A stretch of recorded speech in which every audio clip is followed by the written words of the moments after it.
show up every day, you do what's expected of you. But deep down, you know the truth. One paycheck shouldn't decide how your life turns out. But what if your evenings meant progress? What if your weekends built freedom? What if your laptop became more than just a screen? This isn't about quitting your job. It's about giving yourself options. While others scroll, you start building. Quietly, consistently, and on your own terms. No pressure, no guessing. Just a clear system you can run after work, before work, or whenever life gives you a turn. That's what Goldmine on hustlesafrica.com is for.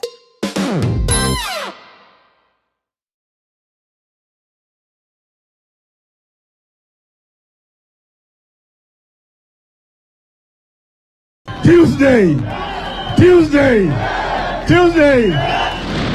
Haikuzo makasi ni watafute uongozi pamoja wasitafute. Kweli una maana gani? Una maana wewe ni binadamu ya mavi ya kuku. Mashamba yetu harambe. Nguruwe kujikanga na mafuta yake, na Afrika itakwisha. Padani agosho ngai no mwega naende shode. Wakati hiyo ilikuwa ukisema ngwe ndani, ngwe.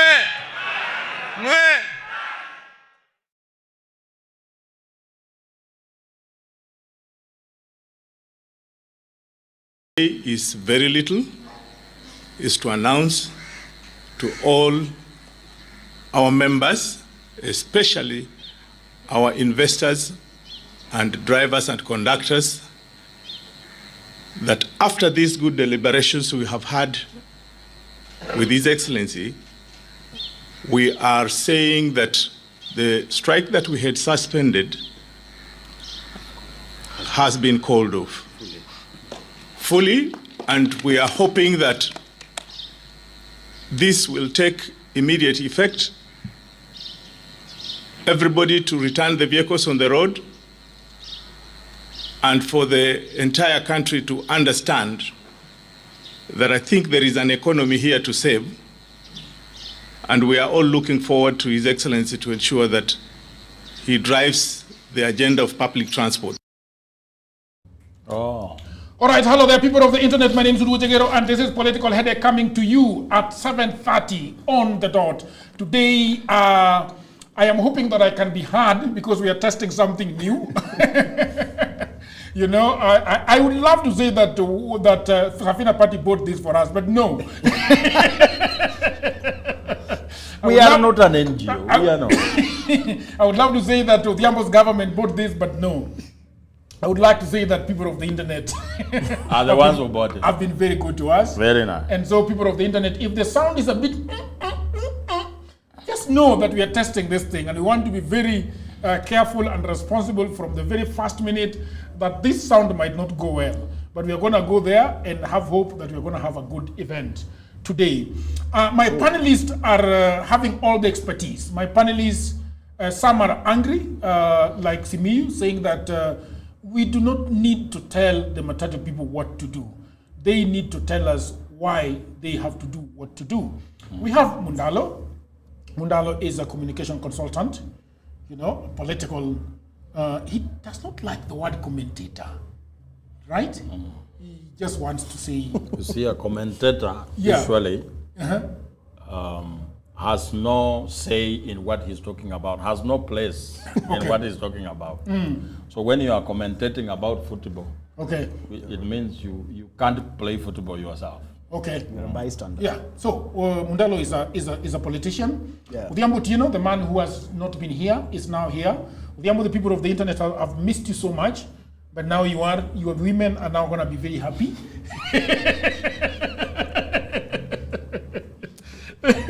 I don't want to mention them by name. We have the SG of Safina Party. Today he has been ranting the whole afternoon and telling me, Mr. Mundalo, and I don't know why you specifically are quiet about it. He was telling me that by law, the government is supposed to reveal the estimated expenditure and they estimated what? Revenue. Yeah. But Uhuru started by featuring. He was hiding the estimated revenue, correct? And only giving us the estimated expenditure. And that has brought a lot of problems to this country. But we're not going to start with that. We are going to start with the issue of the matatu.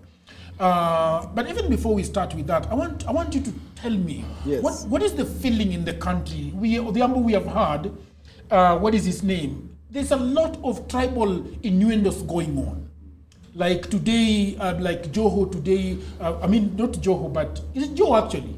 Yesterday was talking about the Kikuyus, today Badi and the other guys talking about the Luos must come together and take over the 2027 elections. There's a lot of that going on. And we have a very serious conversation yesterday. Bunga, everything is okay? Very good.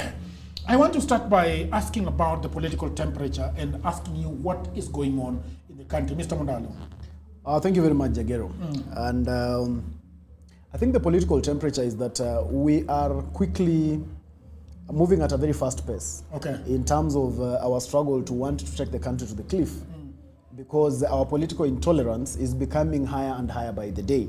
Just the other day, we saw a case of the lady who got burnt, and there were political undertones unto it, because she had a tattoo of the president, and that, among other issues, were able to lead to her unfortunate demise. When we get to those kind of levels, and we have been able to seeing this, you look at our social media, Jagero, and you see how people want to react to the other opinion of someone else. Like, just because I do not agree with your opinion, therefore I should be able to insult you. And the vitriol on our social media is getting fever pitch. It's getting very, very high. So I think we are not cruising very well in terms of our political tolerance. It's high time that people get to understand that it's a democracy, and as a democracy, everyone will have their say at the end of the day, but the majority are the ones that will have their way, and it must just stand like that. So people must be allowed. You must be able to allow Joachim support Safina in peace, and allow Odhiambo support the UDA party in peace, and allow someone else support something else in peace. It must not end up in a war. It must not be a fight. Yeah, that's the democracy we gave ourselves. And it is more unfortunate that it is we, the younger generation, that is becoming very politically intolerant. Yeah, it is extremely unfortunate to realize that when our older folks are even on television stations arguing on different sides of the foil, they will finish the argument and go home. But when you listen to our younger people, when they are given similar platforms, they always want to descend into fist fights. They want to tear each other apart. They want to start getting deep. Today I saw some of them talking about their academic qualifications and that. It doesn't need to get as bad as that. I saw that it was the case of Alionya and the other girl on They say that Alionya has a first class in CRE. Yeah, and somebody now wants to talk about her qualifications and all that. And I was like, she has a first class, for heaven's sake. You should be able to even respect that. Getting a first class is not a mean achievement here. Yeah. But it does not need to descend to those quotas. It's just politics. At the end of the day, it is about you choosing that I'm able to support this person because of these reasons, and that should not be able to make you fear for your life. It shouldn't be able to make anyone die. No, we should be politically tolerant. I want to come back to the issue of the lady that was harmed the other day and unfortunately lost her life. Yeah. And because that has also been politicized. Yeah. Whether it fits into our politics or not, that's another question. A question for another day or for today. I want to skip Joachim because he has been here with me. I want to welcome Odhiambo Tieno. Odhiambo, what has been happening? What is going on in Kisumu? People were like so pissed off that Kisumu people and the larger region decided to politicize the issue of fuel and did not go on a strike. So watu wa Kondele walikuwa wanapika tu Kondele and we are like we are having a problem as a country. Why do you think this is politics? Well, one, I was not in Kisumu. I'm in Kakamega throughout. Okay. And passed by Kisumu, of course, to see what's happening there. Kakamega was very responsive. Of course, they are very democratic there. Kisumu has always had a very interesting political relationship. I've always said they're very bipolar politically, because you don't know which episode will present, whether it is maniac or depressive. Right now, Kisumu is largely maniac. And the maniac state has made them very relaxed. What do you mean by maniac? Well, if you look at the bipolar spectrum, maniac state is when the patient or the affected person is on the end of, I call it hyperactivity. And of course it's uncoordinated, which means cognitively there's some level of discord in their processes. And it is very aggressive as well. But at times in politics, I will describe the type of maniac manifestation of the bipolar political syndrome that Kisumu people have. It's sort of, in Luo we call it chulo kuro. Yeah. I think in English that will be, it's serving some people right. Yeah. So yes, everybody's feeling the pinch of the fuel question, but they're choosing not to rattle the waters because it is imagined that they're in government, and so there's no need to rattle the waters. There's been that conversation that, let other people also demonstrate. We've done it for a long time, and I agree with them because demonstrations in Kisumu have turned fatal. But I like what the Matatu owners were doing. Instead of telling people to go to the street, they just kept the Matatus home. And I really didn't think there was need of people going to the street to violently protest. By the way, is your Nini blinking? Is it on? It should be on, right? Yes, it's on. It's on. It's on. People are saying that unakaa kama yuko kwa mtungi. I don't know why. Obunga can help me correct that very fast. Yeah, wanasema Odhiambo sauti yake ina struggle. Yeah, but go ahead. Maybe you could just pick up. Yeah, okay. So, as I was saying, everybody's feeling the pinch, and I like the strategy that was used by the Matatu owners, the transport industry basically, by instructing their members to sit at home and not come to the streets. That is a very loud symptom, or that's a very loud way of manifesting or showcasing that they are disinterested in what's happening with the state in the fuel situation. Also, the state is having some level of overreach, where protesters are going to the street. You don't have to shoot at people. They're not violent. Of course, there are elements that are wrong within the protest, like the goons who are being used to come into the street. But largely, very many of them are very peaceful. And in Kisumu, it was largely very peaceful activities, I think, were going on as usual. In Kakamega, I saw when I was there, one person lost their life due to the demonstrations. And I think it's time the police try to calm down a little, let them not fight people. We can demonstrate in this country, it's a constitutional right. And we can agree with the people sometimes. The people are not always fighting the state. Sometimes in that protest, they're just correcting the state. And I think it is something that the state can take positively. Okay. Yeah. But Kisumu, quite good. Yeah. Quite peaceful. How is the government? How is the government doing? The government that you serve? How is it doing? Well, my government is coming up in 2047. I don't know, they're asking about the regime. No. This regime. We are talking about this regime. We're talking about one thing that they're going to do successfully is to brand me as part of UDA, and it's sinking. So let me just own it anyway. Okay. I think largely. But is there something fundamentally wrong with UDA that you'll be embarrassed of the name? Nothing at all. In fact, I'm proud of the party. So take it in your stride. Because UDA is a branch of ODM. UDA is a branch of ODM. And I think UDA has done extremely well. Of course, there are questions here and there of governance and human rights abuse. But largely, in the past 1 week, it's been up and down. But one thing that really pissed me off, I think the other time when I was in Kakamega and Joaquim and Nyamuri were here, I did mention that I think the biggest embarrassment that the UDA party has right now, and especially the regime, is Opio Wandai. It's quite an embarrassment. That's an embarrassment. Should go home early in the morning. In fact, in the reshuffle, I don't know, I expect the president to reshuffle in the morning. I don't know what happened. But it should happen soon. That guy is a fail. Yeah. Complete fail. Somebody's saying that tell the sound guy to remove Odhiambo's mic from his tie to his lapel. Where's the lapel? Lapel is here. These are the lapels. These are the lapels, yes. I'll correct it shortly. Yeah, you'll correct it, okay. Shift the next. That is fine. I don't know, Mr. Joaquim Simiu, the SG of Safina Party. How are you doing? I hear you're going to Tana River. What's up there? Votes? Yeah. A lot of votes. A lot of votes. And you see, we are a peculiar party A peculiar party. Yes. Yeah. I think that's about right. We are quite anomalous in Okay. this in this whole arrangement of politics, where we are used to sloganeering and ethnic mobilization. We have decided to be a little bit different and come on the basis of issues and agenda. Okay. So we are going to Tana River to have a conversation with the people and tell them and answer the question of then what. Yes. Yeah, I'm sorry to have asked you that because I actually didn't want you to start campaigning. No. But what does it look like, the situation in the country? Are you happy? The situation in the country, Kenyan people, I have to give them, like someone said, that every Kenyan should be given a certificate of survival. Okay. Because it is quite a survival game to be a Kenyan and actually maintain your mental health. Because you wake up today, 50 billion on share has been lost.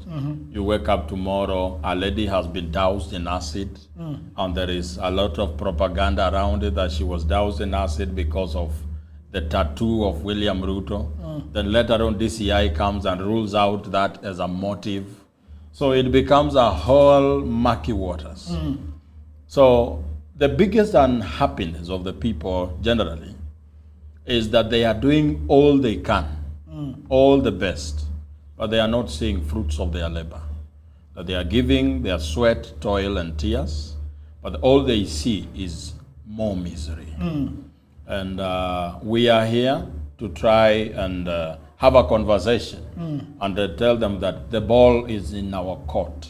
That the people we've always tasked with the duty of making ourselves better, making our lives better, are the biggest beneficiaries of how things are going. And so there is nobody who is going to give us the future we want, especially the young people. That we are the ones who are going to fight for what is good for us. And it is good to jog the Kenyan people's memory that when our forefathers went and united against a colonialist,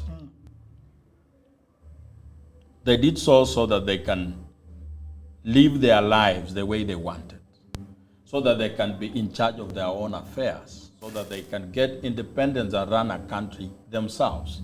That was the biggest dream for the forefathers. When they got the independence, they disintegrated because they did not have an agenda post-independence. The agenda they had was to oust a Mzungu. So when a Mzungu left, everyone had their own idea of how to run a country. Even people who were detained together, they ended up falling out.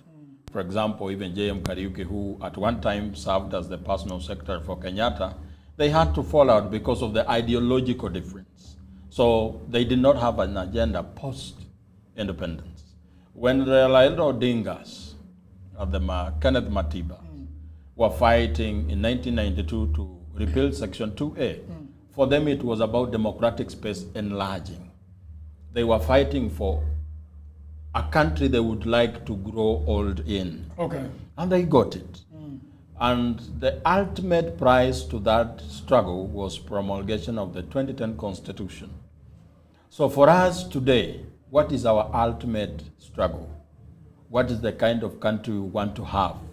The kind of country I would like to see when I'm 70 years. 70? Yes, when I'm 70 years and seated in my ranch in Bungoma. Ranch? Yes, because I am going to be a very big farmer in this country. Okay. What country do I want to see? Because we cannot keep talking about democracy and politics. We have now to fight for ultimate liberty, okay, which I believe is the ability for every Kenyan to afford their own life. I want to remain at the issue of the lady that was harmed. Yes. You know, the other day.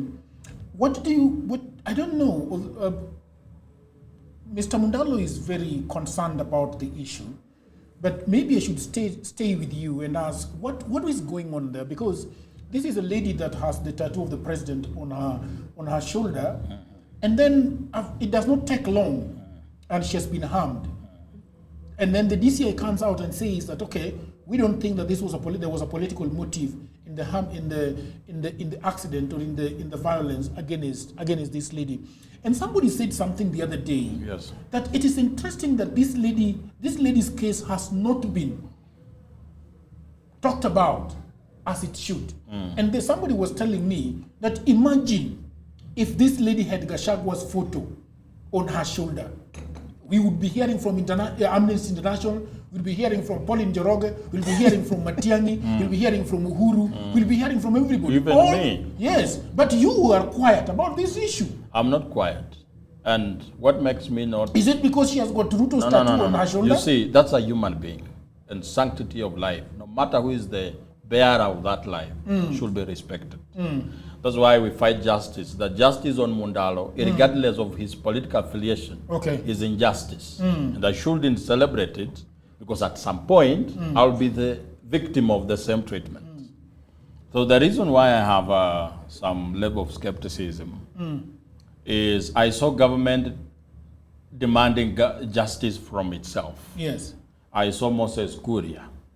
I saw Amudende demonstrating, and women saying that they demand justice for the killing of the lady.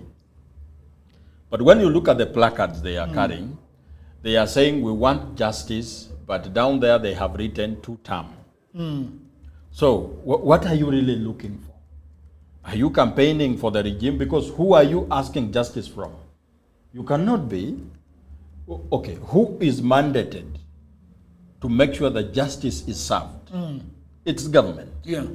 So if you are a support of government, when you demonstrate like Moses Kuria was demonstrating, while at the same time carrying a placard called 2-term, so what are you doing? Is it justice we are looking for? Or we are engaging in some gimmicks? Okay. Because this is a life that has been lost. Yeah. And for us to treat this issue to a logical conclusion, it has to be taken up by the investigative agencies. Yeah. This is a homicide. But the question I'm asking you is, Yes. Forgive me, but the question I'm asking you is, this lady's case has died, and it looks to me like the government, the entire government fraternity that was trying to sympathize and empathize with the family. Yes. Nobody was talking about this woman at all. Even your party did not talk about it. Yes. And I'm just wondering, we have got so many women that have been harmed in a particular way. Yes. And people have always talked about it, especially the fact that she's a woman. But because she had Ruto's tattoo on herself, that makes her an object to be forgotten very quickly. So and that's the question I'm asking you. I want to be politically incorrect. Okay. I want to say things that might cost my political career before my decide. Be careful. Shall we save you? We need to save you. We need to save you.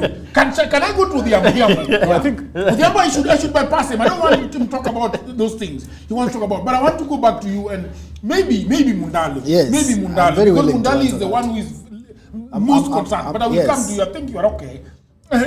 No, you are not okay that way. Let's start with Mundalo. Mundalo, the question I'm asking this guy, but he wants to talk about, he wants to be politically correct. Which I don't want you to be politically correct. That's bad. You see, Joachim, and I'm happy that he has said that he doesn't want to be politically incorrect. Yeah. Because in his dissection of his views about this matter, he has really played politics with the matter. Which is extremely unfortunate, Jagero, because we cannot be able to play politics with matters of life. Rachel Wandeto, the girl who lost her life, is a Kenyan. The people who have gone to the street to say that they demand justice, they cannot be victimized because they are supporters of the president. You cannot be able to say that because someone supports President Ruto, they should not go to the streets because they are demanding justice from themselves. People have gone to the streets and demanded justice and still said 1 term and it's been okay. Joachim cannot sit here and tell us that when someone goes to the streets to demand justice for that young girl who lost her life, and they have placards, and they are saying they still support the president, then you trivialize it to say they are demanding, why are you demanding justice from your own government? The truth is that we must be able to allow everyone the right to life. and we cannot be able to politicize matters of life. The civil society, which has always been up and down, there is a gentleman, I'm forgetting his name, I have always seen him behind everyone who is affected by anything. From effects in Kisumu, to Turkana, to Olkalau, International. Yes, yeah, I think Amnesty International was Voices of Africa, something like that. Yeah. These people are always all over protecting the interests of the people in the name of human rights. Okay. But for this particular case of Rachel, these people have been silent. No one wants to talk about it. The civil society suddenly, they are mum about this issue. Why? Because this girl had the image of the president on her. And that is extremely unfortunate. It's even more unfortunate, Jagero, when we come to tell Kenyans that, you see what, they do not have a right to protest because after all, they are government people. They should be able to be asking government to do that. Everyone, people cannot be vilified and people's life cannot be reduced just because they support President Ruto. Just because someone supports President Ruto doesn't make them government. Yeah. Just because Odhiambo there has always declared that he supports President Ruto, it does not mean Gives that him suits. Yeah, it does not therefore mean that when something happens to him, we should be able to underplay it and say he should have asked the president. No, he is a Kenyan. People who support and those who don't, they have equal rights. So we must, and that's why I started telling you that our political intolerance in Kenya is getting to extremely abnormal heights, and we must start calling that out as it is. It is unfortunate that the life of Rachel Wandeto has been reduced into a political gimmick where people want to sing one term or two term about it. I think that is a life, and we must not take political direction about it. We must call it out that the people who did that did the wrong thing. And we must also be able to call out the civil society who want to take opportunistic thinking, and they only want to react according to the side that favors their donors the best.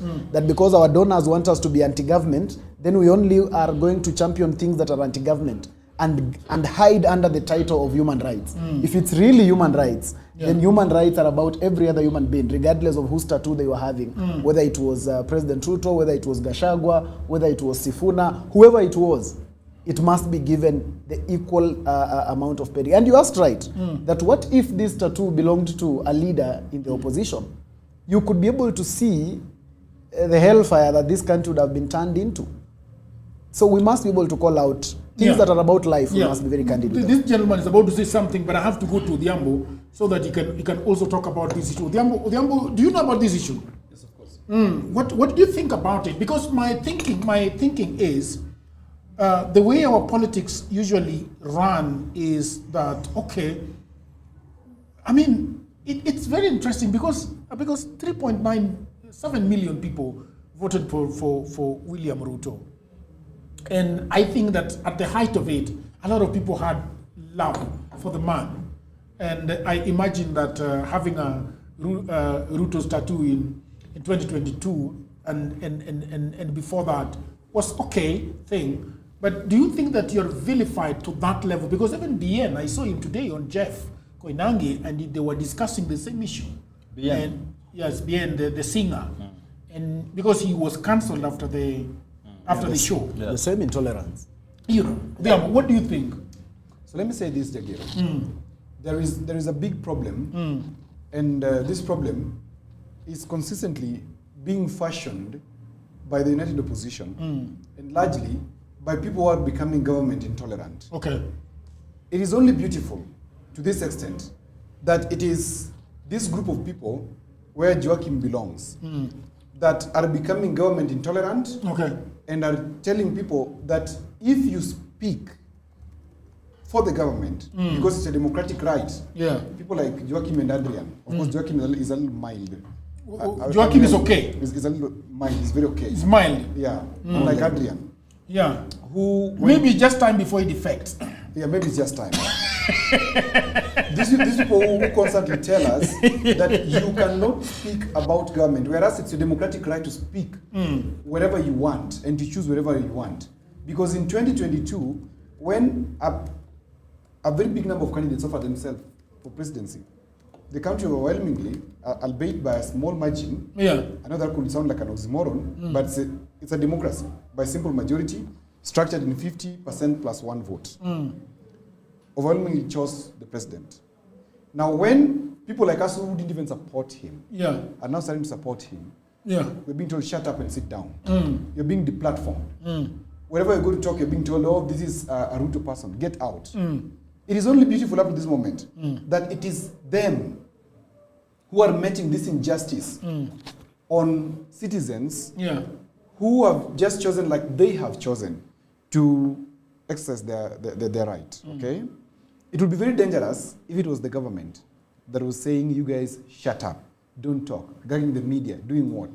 I don't know if this is the modus operandi that these government intolerant people are choosing that we need to work by. Because if that is the case, an eye for an eye has never sorted anything. We'll end up with a society of blind men. And a society of blind men can be led by a one-eyed man. And a one-eyed man can lead us into proper chaos or can eat us all up. Okay. So I think that whatever happened to this girl is, of course, regrettable. It should never happen again. And it is time the United Opposition calls upon their supporters to be sober. Yeah. That it is not a must. We support the government, yes.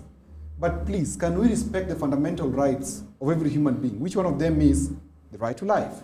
Nobody is allowed to take the right to life unless, as explained in the penal code, as explained in the arrest procedures, unless you're escaping arrest, evading arrest, etc. But it should not happen the way we are doing it.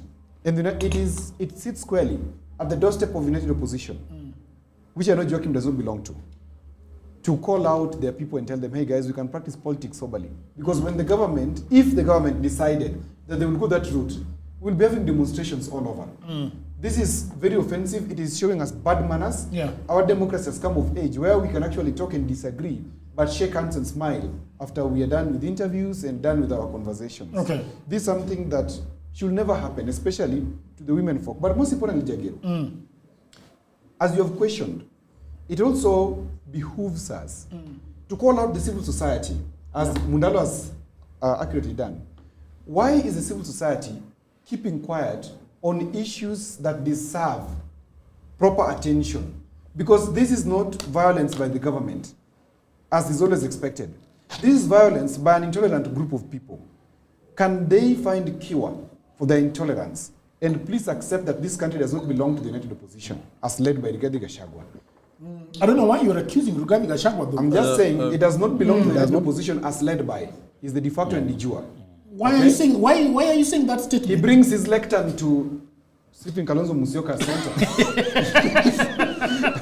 He goes all over.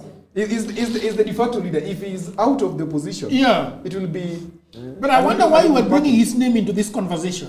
You are reading too much. I'm just saying. Okay. As led by. All right. Because he's the de facto leader. Or do you think Kalonzo is the leader of the United Opposition? No, I don't. Exactly. So Rigathi is the leader. And I'm saying Rigathi should, because Rigathi now is sober.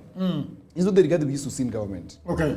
He can call on his teams and troops to please put down arms and let us just do politics of peace. And this is what I am asking, by the way. Do you think that this whole thing was, the harming of this lady was caused by some people in the opposition? Well, you know, let me tell you something. We cannot lie to ourselves that we don't know that whatever DCI is doing is simply trying to remove the political responsibility or the political weight from the political question. The fact is that it could be a catalyst, but it was the trigger.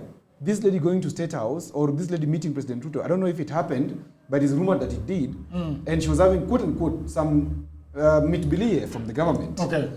And somebody was going after her. So amongst other issues, they're saying, because if this is allowed to continue, these people will be emboldened to be intolerant. They will come for me where I stay. They'll go for Mundalo. They will come for you, Jageru, because you're being neutral.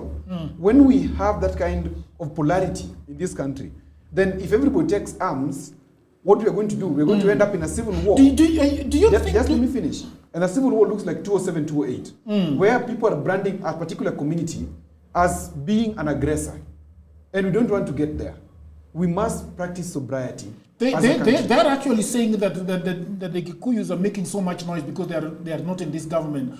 What do you think about that? They are in government. Kikuyus are in government. They've never said they're out of government because, number one, it is only dumb people who don't know. They're actually more in government than the rest they're of actually more in government than the rest of us. You know what I'm talking about. Of course. It is not the ministers. It is the perception. It is not the ministers. Let me tell you, Kikuyus being in government means that Uhuru is holding the horns. Jagero, I am a qualified propagandist. Okay. And I understand propaganda. Okay. I have studied it for 4 years and practiced it for over 10 years. Okay. And I can tell you, when somebody is trying to do propaganda, I can see it because it's what I eat. So these guys are trying to tell us that they're not the government as a perception question, not as a factual question. Yeah. Because I was saying it's only dumb people, Jagero, who do not know that government consists of 3 branches: the judiciary, the legislature, and the executive. In the legislature, which is parliament, Kikuyus are represented, Luos are represented, Wakina Mundalo are represented there. If you come to the judiciary, start from the Supreme Court, Justice Njoki Ndung'u is right there. In fact, she's being propped up for something huge. Martha Koome is there. I know she's not a pure Kikuyu, but she's there from Mount Kenya. If you come to the courts of appeal, numbers of judges from Kikuyu land. If you come to the executive, the deputy president is a Kikuyu technically. Yeah. It is not that it's pure, but technically it's a Kikuyu. Yeah. He's representing the interests of Kikuyu. We've always known him as a Kikuyu. It is only up to 2023 that I knew actually that Kikuyu Meru. I also knew that, but yes. But ukiokoka umeokoka Odhiambo. Don't go back to sin. If you already known. That's what I'm saying. The perception was that anybody who comes from Mount Kenya is Kikuyu. Okay. Now, in the cabinet, which you want to avoid. People of the internet are making so much noise. Over sound, yes. Obonga, now it's fine. Obonga is saying that now it's fine. Okay. You fixed it. Okay. Then he's now saying that it's fine. Yeah, we said that we are testing this new equipment. Yeah, we are testing. Please, people of the internet, be tolerant to us. Be very tolerant to us. Just cancel us. Yeah, just don't cancel us. Odhiambo is a bad man here. Yeah, so Jagero, if we want to avoid the hard discussions, then we're being cowards or we're being intellectually shy. And that is what we must run away from. Okay. The fact is that they are represented, the regime, and we're not saying that there's anything wrong with being a Kikuyu.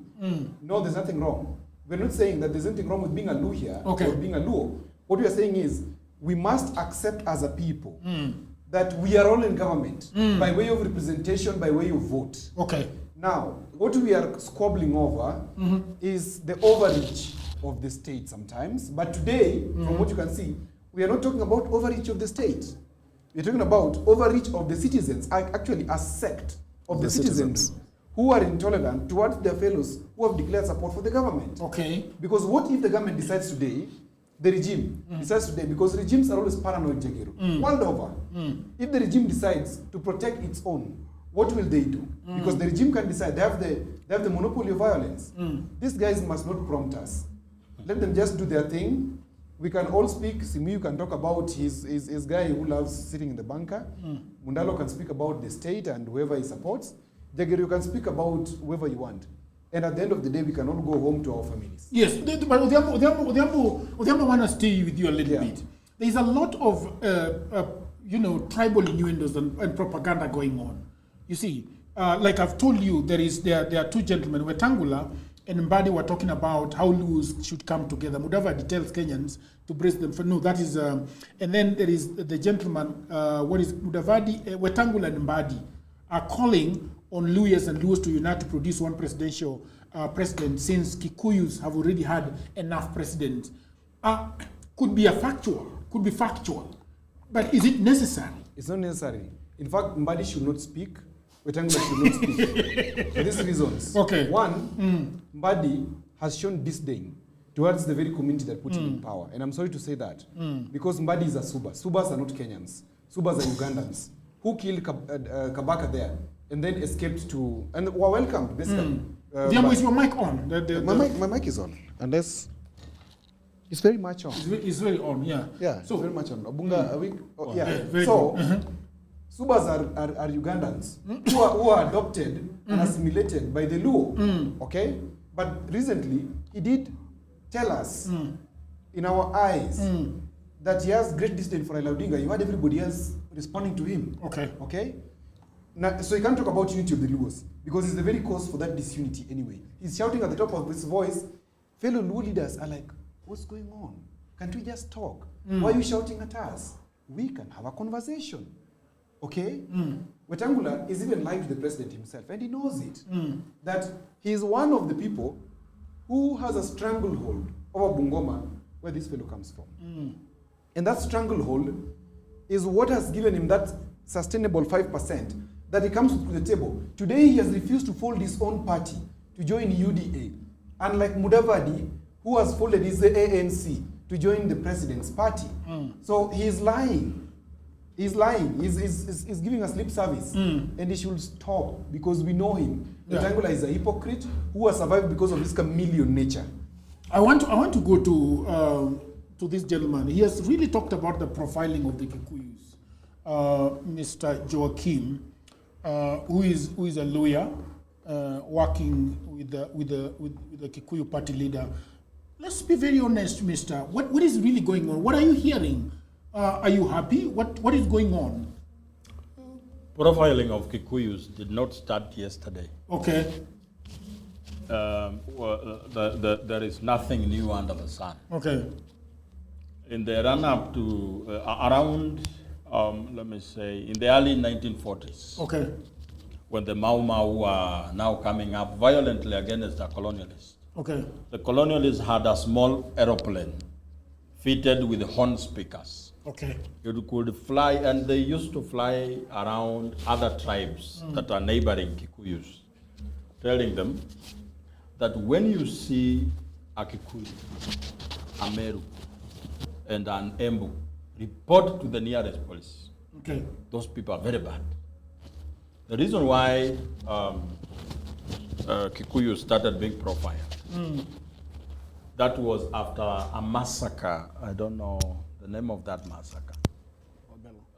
Are we together? Yes, yes. After that massacre happened, the white man went and killed so many Kikuyus. So the Kikuyus decided to retaliate. So they attacked one home of one colonialist, one Muzungu. They skinned that Muzungu alive. Okay. And they had forced children and the wife. That Muzungu had 7 children. That if you do not want to be killed, I want you to watch us skinning your father. So they skinned that Muzungu and they hung him on the wall of the house. This is the Mau Mau. This is the Mau Mau. Okay. This is not even 1950, it's early 1940s. That picture, the following day, it was the trending picture in all British empires. And that is how the British started profiling Kikuyus as cannibals. People who can even eat people. Based on how they treated that Muzungu. Because they do not have that firearm. They have no capacity to fight back. Okay. So when they get one chance, they have to maximize and send a message to Muzungu that we are equally capable. They're saying that it was called Larry Massacre. Yeah, the Larry Massacre. Yeah. Okay. Somewhere down here. Yes. So they had to retaliate. And they retaliated with one person. And the profiling started from there. Okay. So the British Empire, the colonial government, bought these planes, fitted them with horn speakers. Okay. So they were flying around Nyanza, Western, Ukambani, saying the biggest tribe in this country, the most evil people are Kikuyus from Mount Kenya. Okay. So that inculcated other communities towards the Kikuyus. Okay. And when Kenyatta took over power and misbehaved a little bit, okay, it was easy to trigger that inculcation. Say this is another Kikuyu. You see him? Yeah. He's a bad person. It's easier to believe that way. Even when I was growing up, we were being told, you can bring any girl here, but don't bring a Kikuyu lady. Why? Because that inculcation, people know Kikuyus are bad people. Because you could be asked, that walk around this village. Do you see any old lady who is a Kikuyu in this village? Say, no. Why is it that they are not married here? But I think you are romanticizing the whole thing. No, I'm just giving you. You're taking it too far back. No, I think. I just want people to understand. Because I think you are going towards the victimhood. No. I'm not sure. I'm not sure this is where we are going. I am landing. But create your context. Now, today, okay, the easiest political narrative you can create is to paint Kikuyus as bad people. You can stand and say, we have no development in Homa Bay. Okay. Because Kikuyus have been in power all that time. Okay. And some people will be like, actually, it's true. Is that true? Is it true? It's Is true. that true? It's true to people who have refused to think. No, because Joachim is being dishonest. No. Let me tell you why it's not true. Okay. It's true that we have had Kikuyu leaders in presidents. But we, the people of Nyanza and Western, we have produced the best members of parliament. Very articulate. They understand. We have produced the best opposition people. Yeah. Somebody is saying that I've never invited a Kikuyu in my show. I was recently on a holiday and a Kikuyu led this show for 5 days. And let me ask, kwani ya bizuena ni kabila gani? This person who is saying you've never invited a Kikuyu. Yeah. Which tribe is a bizuena? Ama wajawai muona hapa. These are some of the okay, let me Intolerance. So it is easy to profile a Kikuyu. And this, I am always against this victim mentality. Because growing up, I also almost believed that we do not have development across other country, the country, because Kikuyus have been taking everything. Okay. But again, I came to think about it. That what is it that they are taking advantage of? All right. Because if I always come here and take everything in this studio, I'm taking advantage of something about you. Yes. Your own weakness. Yeah, the tea. Let's talk about Yes. the tea. If I come and I keep drinking tea and I don't pay, let's say you have a hotel. Yeah. And every time I come with people, we eat chapati, we leave. What is your weakness? Because today, there is a constituency in Trans Nzoia that has no tarmac. Yes. Completely. But when you look at it, it has had members of parliament. Okay, very nice. Okay, these members of parliament, do they get CDF? Yes, they get CDF. Why are these people laughing at you? Because you see, Let me finish. Am I allowed to and interject? In finishing. And again, okay. what's the role of parliament? Okay. It's in parliament that resources are distributed. Yes. So the other day, before Atandi became chair of budget, Appropriation. yes, he was saying, Didi Nyoro is sending more money to his constituency. That's why it's developing more than other constituencies. Today, the same Atandi is the chairperson. And we are not seeing more money in his constituency. I think the biggest development he has posted is him being in the gym and cutting his weight. So you cannot come on and say that you are underdeveloped because other people are taking... Atandi is doing what? So let me finish now. Okay, finish. When you look at the total contribution to the GDP of this country, Kisumu contributes around 5%. Okay. So the whole Nyanza contributes around, if it's not 11% around there. So look at the government allocation to Kisumu, to the whole Nyanza, averagely. Uki divide CDF, equalization fund, divided by the population in Nyanza. everyone in Nyanza gets at least 7,000 shillings. When you look at Mount Kenya, they contribute close to 54%. Now look at the allocation to Mount Kenya. Every person in Mount Kenya gets 5,000 shillings. When you go to Northeastern, they contribute around 3%, the whole Northeastern, because that has 3% in Mingi.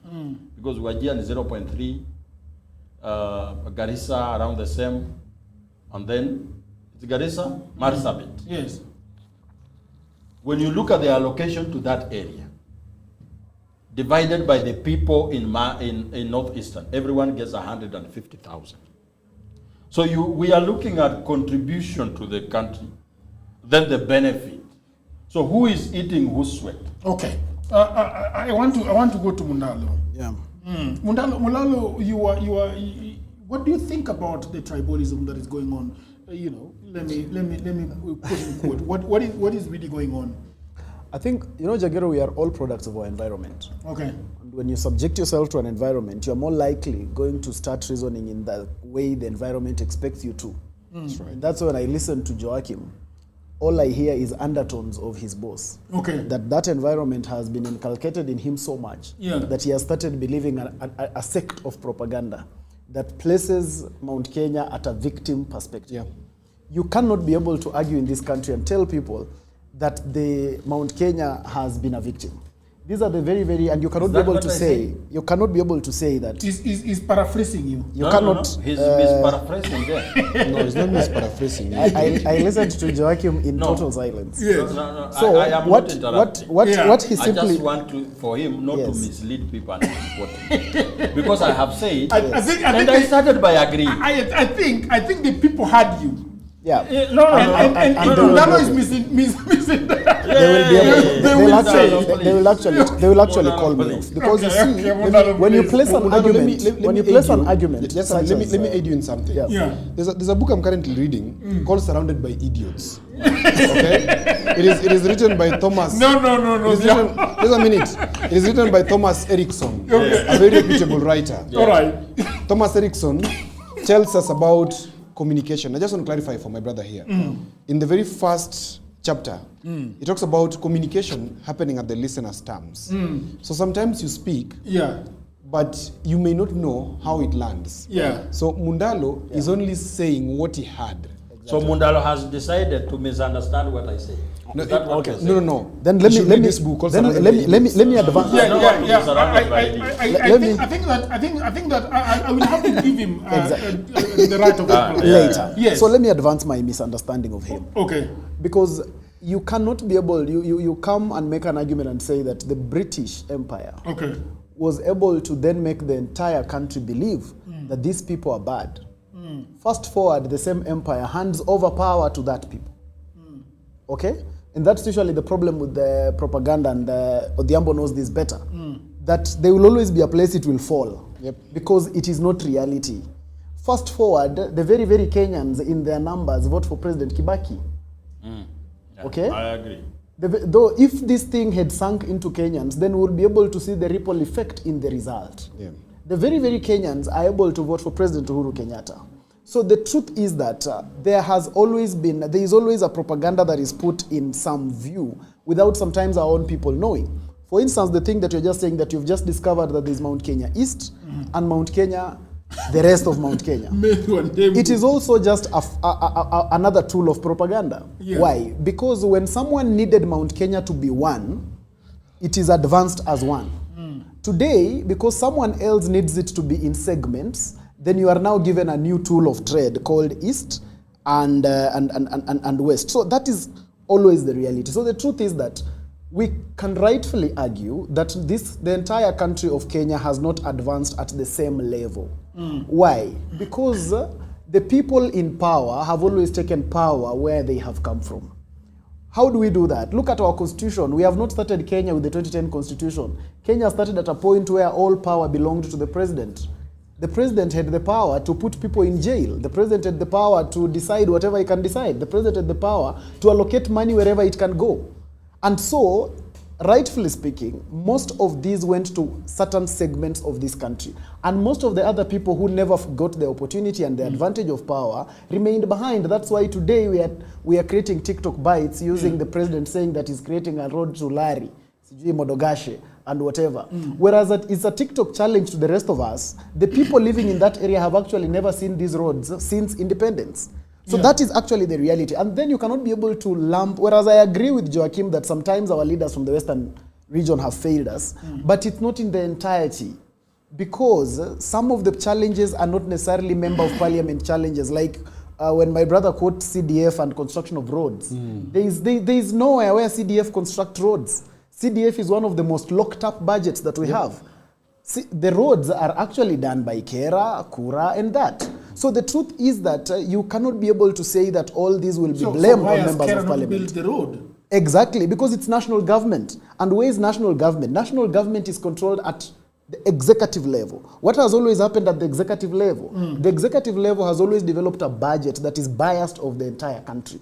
That's why most of the time you've seen Mau Mau roads. You've been able to see most of the roads and the infrastructure going to one direction of the country. Of course, I know he'll quickly want to talk about parliament. Okay. Okay. Now, when you come to that again, it is always the same effect. Most of these members of parliament have always come from the ruling regime has monopoly of power. They have monopoly of influence. So it is true. We must not run away from the reality that Kenya has been segmented differently. And remember, Jagero, the life expectancy in Kenya is not the same per county. You cannot be able to say it. How do you argue that historically? How do you argue that using the argument that my brother puts across? The life expectancy in Nyeri is at 72 years. In Migori, it's 52 years. The possibility of a child dying in Migori is higher than the possibility of a child dying in Kiambu County.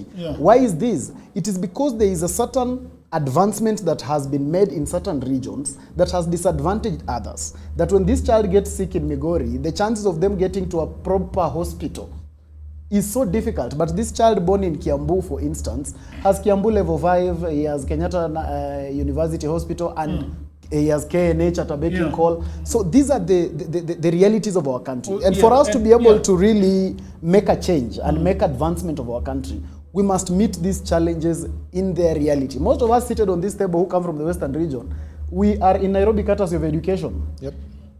Okay? So we are in Nairobi courtesy of education, whereas we have others who Nairobi is very proximal. It is the proximity between them and Nairobi so limited. So at the time we come to face with opportunity, it takes us to pass exams. But for some people, it takes them just to be around because it is 20 shillings from their county to Nairobi. So these are the realities of the country that we must be able to accept. And once we accept them, then we can move the country forward.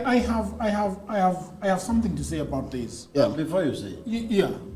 Before you say it. To some extent, there is half-truth in whatever that is being said by Odhiambo and Mondal. Half-truth. That Mount Kenya has been ahead at some point, which is very true. Very does not mean half. Very true. Okay. That Mount Kenya has been ahead. But now, realizing these things, because he mentioned the executive, I do not think there is any time. So who are the executive? Ministers, then the president, right? We have had very brilliant sons and daughters at the executive, where decisions are made. Where decisions are made, which road is to be built. These sons and daughters have not done justice to make sure that we get those things. Okay. I do not. So what was the power of a minister, let me Odhiambo, under President Moi, who appoints you and fires you at lunchtime of the following day? So, in 24 years of Moi, who was viciously against Kikuyus, how did they survive? The only Kikuyu who was enjoying during Moi was JJ Kamoto, who was a sycophant of Moi. Kanu Baba, Kanu Mama, and Gigi Kariuki. So how did they... No, I just want to finish. Okay.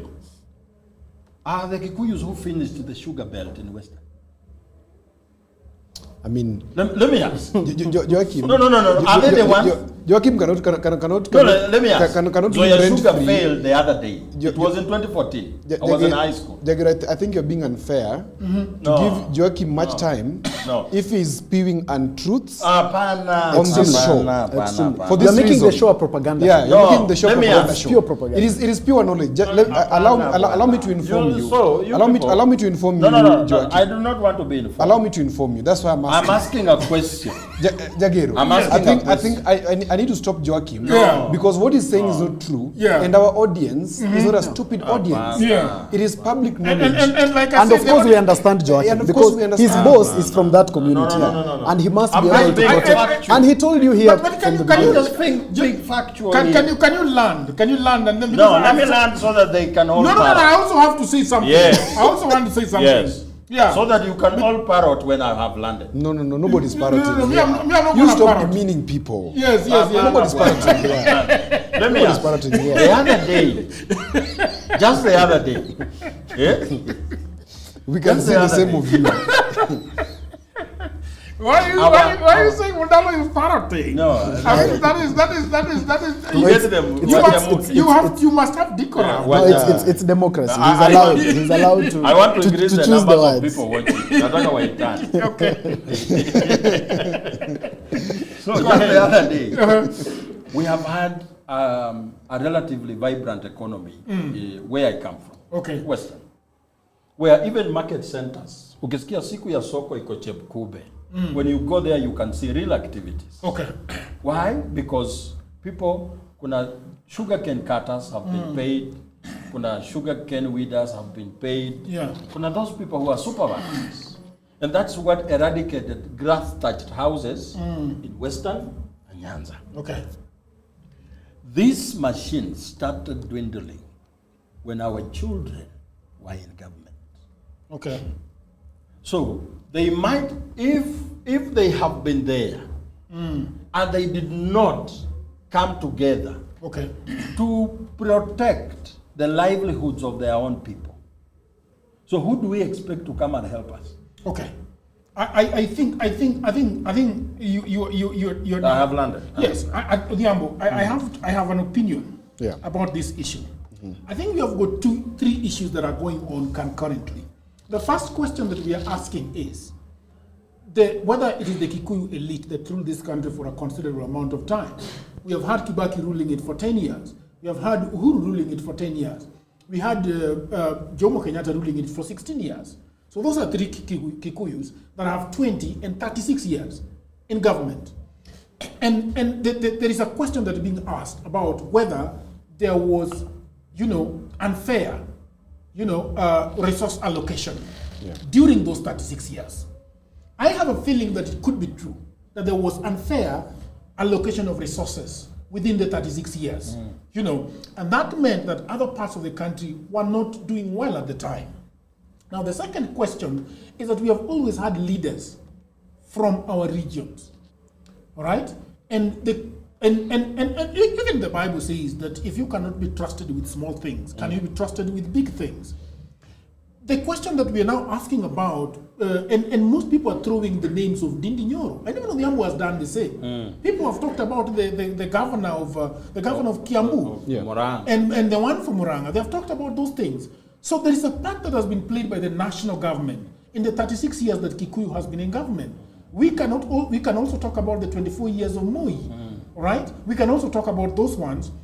But then, number three that I want to talk about is the talking about it publicly, all right? Yeah. Because we could have, it could be factual that the Kikuyus were actually unfairly given resources, to the detriment of other areas of this country. That could be a fact, that could be an issue. My problem is when politicians are actively talking about that every day. And the question that I'm asking is, why are they talking about it? Because they publicly. They do not want to talk about real issues. So my thinking is, I think it is a bit cheeky for a lot of people to be talking about this issue of Kikuyus having taken a lot of resources and developed their region. And so it is time for us to eat. Mikel Arong talks about it is our time to eat. And I think that we could be civil about it. Because somebody said that there is a Njoroge who is a hawker, right? Who is really, really suffering right now. Because how many Kikuyus ask me for jobs in my WhatsApp? Many Kikuyus, Njoroges, Kamau, they are asking me for a job. All right? And then the question is, how does it feel when he hears you talking about the fact that all the money went to them, but they are also suffering economically? So I think that is where wisdom needs to be happening. Yes. That we know that there was they're talking about historical injustices that happened. And I think those things are still real. They're still very, very real. And if you talked about the killings of the Luos, you talk about the killings in the Wagala massacre and all those things that happened. And I think as Kenyans, we have to reach a place where we have to ask ourselves, okay, as Oduor Jagger, who is really my enemy? Is it Boniface Mwangi? Is it Mundalo Advice? Is it Odhiambo Otieno? Who really is my enemy? And I think that the person that denies me what we collect as a country is the real enemy. And so yes, you can tell me that, okay, Kikuyus were given something, sometimes bad, fine, that's a fact. But now, going forward, how are we solving this issue? Let me ask you. No, I'm not going back to you. I'm going to I just want to ask Don't hog the mic. The mic is not even there. It is in your... What do you think? This will be my thinking. Okay. It is true that people who have clear agendas for this nation have refused to come out and strongly talk about their agenda for the nation. Yes. So we've then swerved from an issue-focused politics to identity-based politics, where we're now talking about our tribes. One of the people who have said repeatedly that that's one of the best agenda that I've looked at is Safina Party's party leader, Wanjigi. Very good, very good, very good. Tick, tick, tick, tick, tick, to the end. But he's not coming out to talk about it, okay? What does he do instead? Whatever he's doing, okay? Now, what are people left with? People are left to now discuss what is availing. Unfortunately, the best communicators in the public realm are politicians. And that is why I've said before, in matters of implementing government agenda, they normally go for politicians to populate or to popularize the government agenda. Now, what is happening, of course, is intentional branding of the Kikuyu. That is not something we can shy away from. Now, why is there intentional branding of the Kikuyu? It is because there is a legitimate fear, and I talk about legitimate fear, of a possible Kikuyu return to power. We don't want to look at the merit. For me, if I tell you, if I look at all these people who are going for power, all of them, okay?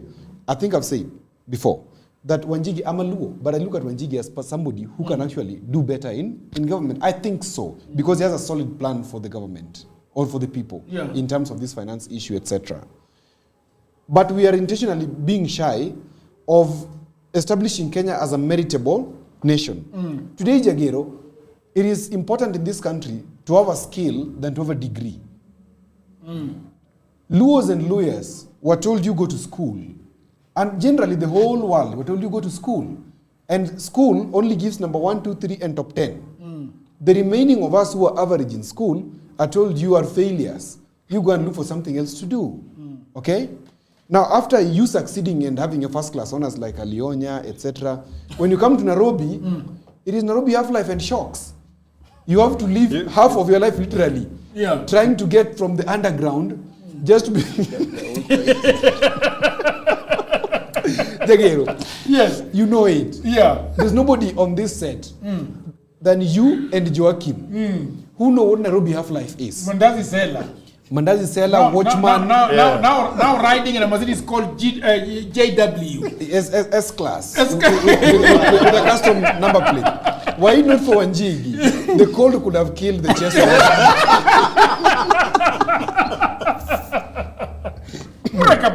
Anyway, on the more serious issues, I strongly believe that it is the lack of wit and the lack of proper messaging that is pushing us as a country to start discussing tribes.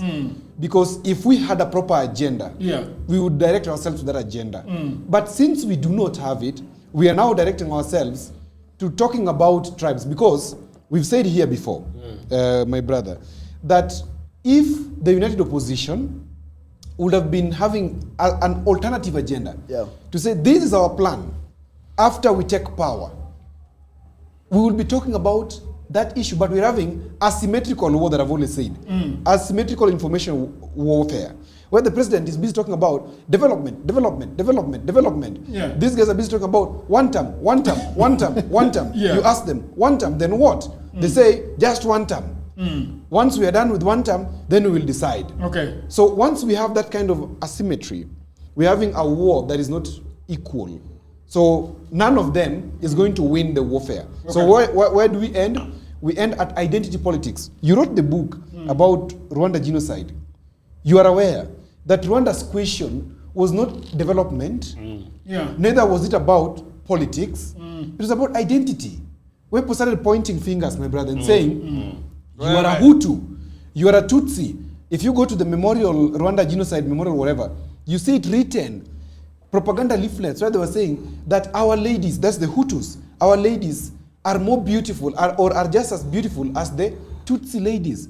Have we reached a level in this country where people have talked about some ladies having bigger behinds than other ladies?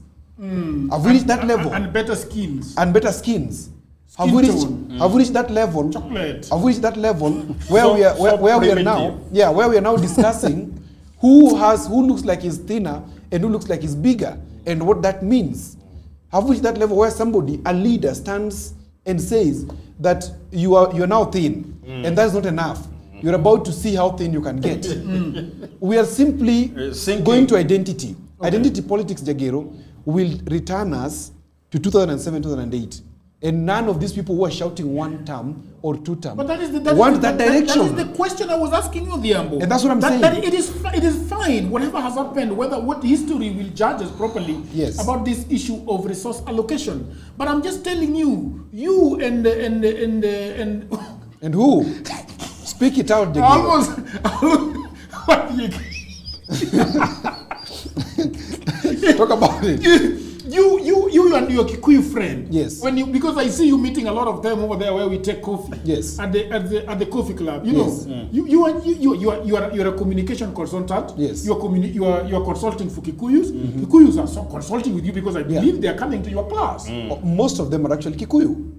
Exactly. Yes. The number of people that bought my books, 90 are Kikuyu. So we are just Kenyans trying to survive. Yeah. So when this man, this man from Safina comes and tells me that you Luos, you were killed a lot in 1969 by that land grabber called Kenyatta, shot a few of you, Then Jaramogi took off after Jaramogi giving the president to the presidency to Kenyatta on a silver platter.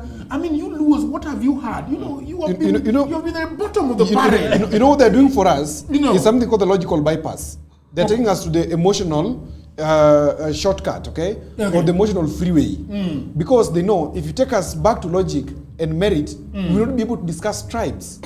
But because they're shy, as I've said before, of discussing the merit of the nation, I don't have to look at Joachim or Mundalo. The merit of the nation. We must look at the merit of the nation. You are not going to speak before Mundalo. I do not think they are shy. They are shallow. They are shy and shallow. Yeah. They're very shy and shallow because I cannot imagine, having come to Nairobi, what I was told as a young boy in Kisumu. Yes. I was told that Luos are the most intelligent people.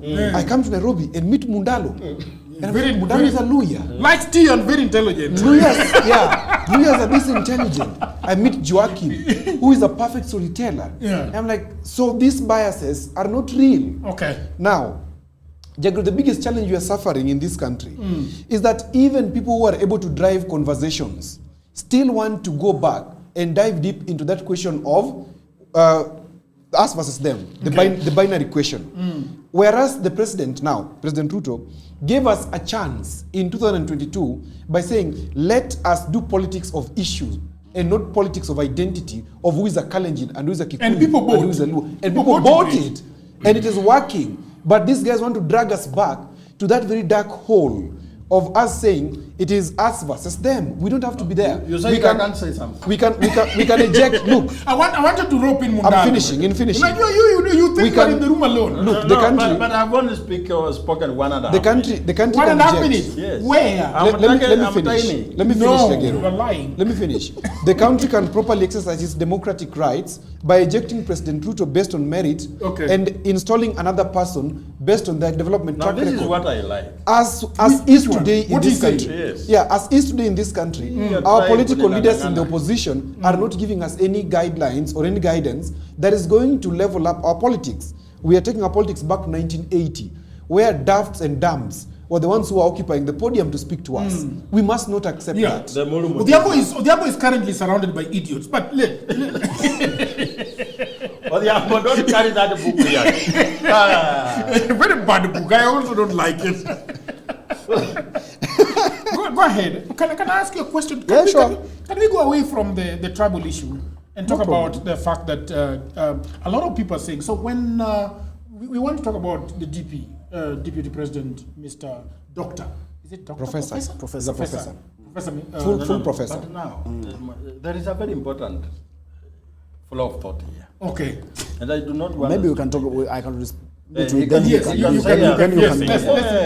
we move on. One, I totally agree that President Ruto really moved the country's conversation to the next level in 2022. Because whereas the rest of us were still hell-bent on the politics of tribes and putting together people so that we can count the number of tribes and the number of people in Kenya, he literally came up with something different that united the country. Whereas we're trying to look for the tribal kingpins under something that we're calling BBI, so that we put them together and then count the numbers and get the majority to be on our side. He came up with a mantra and said that we can discuss the bottom-up economic transformation agenda and we can discuss the hustler matter. For the very first time in Kenya, the election was based on something substantive. And once we started going that direction, I think it's been the right direction to go as a country. Today, I think for the very first time, Jagero, most of the time, the bitter people in election are always government people. Why? Because government most of the time has nothing to talk about what it has done and why it should come back to office. Unfortunately today, or I don't know that it's fortunately, we now have a very weird scenario in Kenya where most of the bitter conversationalists are the ones who are against government. Because the government people have substantive things to actually talk about what they have been able to do and what they plan to do going forward. That is the kind of conversation that we need as a country, especially with the people of our age. But even as we do that, we must be able to understand that you don't heal history by ignoring it. Yep. You heal history by confronting it. So the things that we're talking about are things that we are not supposed to say them so that we bait ourselves into anger. But we are supposed to say them so that we get to understand the context and where we are coming from. Because the young person today, Jagero... There's a little question there. You talk about the confrontation of those issues, which I completely agree with. Okay? What is the manner? Do we go to every crossroad and every bus stop and tell the people that are about to get into their matatu, the rain is coming, they want to get into the matatu, that look, the reason why you are in this stage when you're about to get into this car and it's raining is because somebody took your resources. Is that the way we do it? Now that is not confronting the issue. That is using the issue to bait the people. So that at the end of the day, you want to use the issue so that then you put them in a political mood that serves you as a politician. But confronting the issue is us knowing that, you know what, by the way, historically these are the things that happen. So that when we are talking about these issues, when I am president of the Republic of Kenya, I must ask myself, why is the life expectancy in Migori 52% and in Nyeri 72%? Why is it that the children who are being born, when you look at the statistics, they are dying more in certain areas than in other areas? So that way, then we're able to say that, wait a minute, there's actually something that happened historically, and therefore, we must be able to allocate some resources more to these areas so that they quickly catch up. That is not to use it as a thing that sorts our politics. Unfortunately, what most of the people want to do is that use the history to bait the people so that they think in a certain line that advantages certain people politically. And that is what is extremely wrong. Because remember, Jagero, the young person who is a Kikuyu today, who is a hawker in town there, has nothing to do with the advantages that happened pre-colonial times. He has nothing to do with how Kenyatta was able to allocate resources to himself and to his region mostly. The young Kalenjin today has nothing to do with how most of the roads were built in certain areas when he was even not there. He has nothing to do with it. But it's important for context that we understand it, so that while we understand it, even that Kalenjin or that Kikuyu young man, when he is president tomorrow, he must be able to be fair and say, wait a minute, when I need hospitals, let me allocate more of them to this place because these guys have fewer than these other ones. That when I'm looking at the road network in Kenya, yes, I am coming from Mount Kenya and I am the president of Kenya, but look at it, I have roads in Mount Kenya where some of my people dry maize on the roads. I am from the Rift Valley where some of the people actually dry maize on the roads. Literally. And yet, we have a constituency somewhere in Western where the entire constituency has never seen a road. We have places in Nyanza where children are taken for a school trip to see a road. Okay? So with that reality, you, whichever the tribe you are coming from, you are able to say, let me allocate this here so that it serves the people better. We don't talk about history so that it helps us get more annoyed. We talk about history so that we understand context to serve the people better. Okay. The gentleman wanted to say something, and a lot of people are. He has sent messages to his friends to make noise on the chat. I'm not. Usually. But I've seen you texting and It's the Safina Youth League. I was. Safina Youth. Safina Youth League. Safina Youth Wing. Kwapa. I am not the kind of person who mobilizes before meetings. Okay. So what I wanted to say. Is that when we get consumed by thinking about which tribe do you come from, then we will never make a step as a country. I can guarantee you that. But let us look at your own capabilities. What can you do as an individual? What can we entrust you with? Because just as my party leader asked on JF on Sunday Live the other day, that who had a say on what tribe they should be when they are born? No one. You had a very good interview. Like, I didn't have a say on what gender will I have. So the only thing I can be able to do and have a say on is what ideas can I bring on the table. The table, So when we are going to vote, what are you going to vote on? We know they're against. For us in opposition, even the whole opposition, United, Linda Mwanainji, and us, we agree on one thing. There are three of them. Yes. Yeah, but they are all united. We agree on one thing. No, they are not united. We are not united. Tribalism is very mad that. But in politics, you don't expect it to be homogeneity in speech. But we agree on one thing, that Ruto must go. But there is a place where we are not agreeing. This Gambo is saying what? Then what? Then what? Yes. Because for us in Safina, we are very categorical that Ruto must go is the beginning of a very long journey. Okay. That, for example, today I was having a conversation with a friend of mine at the coffee area. That when you take over, which coffee area? I will not disclose. It was Kempinski. No, Kempinski is not coffee. He's a secretary general. The coffee area for political leaders. No, not that. Kempinski is a coffee area. Let's pick one presidential candidate. Okay. And what he's saying, and let's see if it works when he becomes president.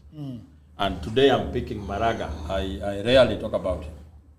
Maraga has a clear agenda of saying, when Ruto goes, what I will do as president is constitutionalism, that we shall do everything by the book. Very good. Preamble. Fair enough. Preamble. No, the preamble is part of the Constitution. Okay. So we are saying, okay, now we have voted for Maraga. Now he's sworn in at Talanta Stadium or Jacaranda or Kasarani. Sorry. Yeah. It will not happen. That's a sign. One. What will not happen? Yeah, the Maraga will not become. This is very bad. you know, there's something about signs. Okay. You know, Symbolism. Symbolism. So, Maraga has been sworn in. Once you are sworn in, the role immediately changes. Exactly. You are no longer the person who speaks about what is not working. You are now the person to answer questions as to why it's not working. So Maraga sits in office and he's briefed for the very first time by the people from Treasury. Okay. Saying, I always love Joachim. Perfect. Take it away, Joachim. There's something Odhiambo didn't notice about. You needed to see the facial expression that Joachim put when he said treasury. He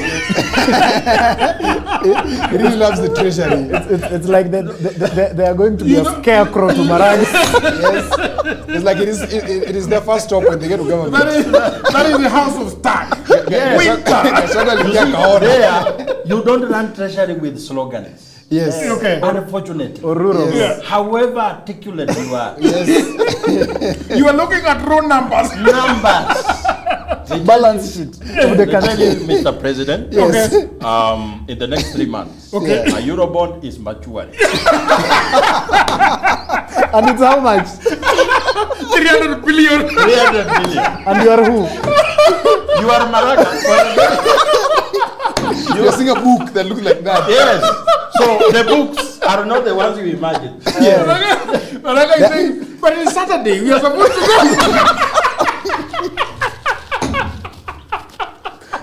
You guys are having a competition. We're having Maraga tea and like, No. I want to show you. You guys are very unfair. So Joachim. So, as I finish. No, Joachim, don't even finish. Now the guys from Treasury Yes. have arrived in State House. Yes. How many are they? So they are taking Maraga. A couple of them. Yes. So now a Eurobond will be maturing, Mr. President, in 3 months. And according to our tax revenue, the most we can collect in 3 months is 200 billion. Yes. A Eurobond is coming of how much? 300 billion. So he's already short on 100. Yes. You have to collect it. he's looking at fuel. And He got brutally toy. they go ahead and say, in the same 3 months, we need 80 billion per month for salaries. For salaries. Yeah. Allah? Yes. You need. So for salaries alone, Okay. 240 billion. Yes. Okay. A Eurobond, 300 billion. Yes. Income, 200 billion. So what does Maraga do with this law? In this scenario. Okay. So he has to come up with a way of survival. Yes. Ujanja. Which is to borrow for expenditure. Which is against the law. Which he has also been against. Yes, which is vehemently against. He's vehemently against Yeah. borrowing. Because So- if he doesn't do it, he's going home. If he doesn't do it, how does he survive? The Yeah. streets will swell. The street, because people know that it is not Ruto in state. Yes. Yeah. In Maraga. It is Maraga, and Maraga follows the law. Yes. So why are we seeing taxes going up? Why are we seeing fuel prices You jumping? see, protests are very bad against a good man. Yes. Because they expect a lot. Yeah. So why are we, a very good justice, he Yeah. was Chief Justice, Yes. he nullified the election. Okay. Why are things not working? He has changed. He will not even finish one term. Wakenya watasema toka kwenda kabisa. Next. So that becomes the cycle. Okay. Everyone who is saying he wants to be president, the easiest job they have is to defeat William. Yes. The That's easiest the job. easiest. That's the easiest job. That's true. Because we can all put our numbers, we can come Yes. up with ethnic Yes, calculations and vote out William. Yes. Then what? In fact, I'm so happy that this gentleman Okay. has explained Can I have clearly, some, serviette has for my explained head? clearly, Yeah, Munalo, Yeah. what President Ruto is going through. He's going through. He has actually put Exactly. it. He has put it very clear. I can tell you, it's just that President Ruto, Joachim is a Ruto apologist. maybe No, because I expected those to say The problem is normally that when we confront realities of the country, Yes, yes. instead of people looking at the realities, Yes. they go ahead to now brand the people who are speaking about the realities. Yes. And that's Yes. why when Joachim he's talked about Maraga and the people at Treasury arriving. Yes. And he said he's confronted by these facts. Yes. And I was hoping that after Maraga, he now tells me About Wanjigi. how Kalonzo also handles Kalonzo will go and walk his dogs. how he also handles the same thing. Because the nation building is not just a comedy show. No, it's not. The nation building is not just something that you do. You know, the way we have developed a lot of chat GPT arguments that I see Ndindi Nyoro developing on TV. And then you look smart, and then you look like you understand what you're doing. You want to be a smart ass kid. Yeah. You know? The reality is that when you are running a country, you run it against a balance sheet. That you are given, these are the figures, and what will you exactly do. That you get into the confrontation of the reality that out of every 100 shillings of Kenyans, 65 shillings is borrowed. And I'm sure if I'm wrong on the figure, Joachim will rectify that. So that is the economy that President Ruto is running. Now, when we get to that reality, we'll then understand why this guy is trying to say, okay, when we reduce on borrowing here, we increase here, and we run the country this way. But when you are not in office, you can easily say, it's bad, it's wrong. Remove the taxes so that fuel becomes 100 bob. Yes. It's very populist. We will ask ourselves, why do we have 8 taxes in fuel? It's unnecessary. It's very populist. You know something but running the country is a totally different You know something interesting, Mundalo? Yeah. Which Joachim, I would like him to talk about. Yes. Because he knows it. I'm sure he knows it. Yes. Is this question of odious debt. Yes. It's a thorn. It's a thorn. Yes. And I've always suggested that we must give amnesty. We must extend amnesty. Sometimes you cost the cost of Vojagiro. Yes. And you look at it and say, is it worthy to go after these people who have stolen our money and prosecute them? They will hide this money further. Yes. Or should we extend amnesty and tell them, gentlemen, you've stolen, umetoshinda ni sawa. Yes. Mulete around half of the money here. Joachim, I would like you to tell the people about the odious today. debt. Because you know that when you declare an odious debt, we're going to suffer liquidity issues as a country, number one. Number two, the value of our currency is going to drop between 30 and 50%. It happened in Ghana, it happened in Mozambique. I want to tell the people how Wanjigi, because you understand this thing, he will deal with the question of odious debt. So without us facing liquidity issues and without us losing 50% of our... That question was posed on him when he was on Sunday Live. Yes. That how do we even deal with credit rating when we decide that now we are not paying debt? So, the modus operandi is this, that when you are a lender, the onus is on you to do due diligence on the person you are giving your money. So, there is that aspect of know you are customer. So, you have to know if it's a country, you are lending to sovereigns, what is their rule, what is their constitution? What does their books, their laws say about borrowing? So if you lend money and you didn't do due diligence, and when you come to ask for money, we tell you we do not have that money in our books, and we prove to you that the money was borrowed illegally, we do not have the obligation to pay that money. And my party leader mostly does not talk about the person who has stolen or the money that has been stolen. He talks about the money we save when we don't pay debt. Yes. And he divides it with our expenditure priorities, with what we have saved. Because if I have to give you an example of last financial year, where we collected 2.57 trillion, out of the 2.57 trillion, 1.9 paid debt. So you remain with at least 600 billion. According to the fresh treasury statements, operation and maintenance alone for the last 9 months have taken 1.05 trillion. That is without salaries. Yes. So when you do not pay this odious debt, it means that the 1.9 trillion does not go out. You have it. But 50% of it is worthless. 50% of it is worthless in which way? Okay, so let me explain to you. We have the question of Greece. We have the question of Mozambique. Yeah. We have the question of Ghana. Yeah. Now Ghana, for example, took useless loans or took big loans to do useless projects. For example, building a church. There's a very big church that was built by, what's it called, the short president. Nandu. It's called Nana Akufo. That fellow. Akufo-Addo. Yeah, Akufo-Addo. Addo, yes. He misbehaved and took monies which were not taken as per the law. And a lot of nonsense was done in that country, of course, okay? And after that was done, the finance minister, I remember one time, one of the ministers, one of the MPs from Ghana was hosted on Spice FM. And was talking about how they arrived at losing about 50% of their value of their currency. So it implies, and this is where Wanjigi maths does not match. And what the explanation he has to do for Kenyans who are very impatient is this: that okay, we're going to declare odious debt because through the courts, you have to declare it through the court. You cannot just do it. Yeah. You have to go and deduce evidence in the court and say, no, it was taken against the law, etc. The court is the one. Which court? Our courts. We have to go to the High Court. You cannot just declare odious debt as a government and say, sisi kama executive atulipi. No, which law? There's no law because it was taken under the seal of the Attorney General.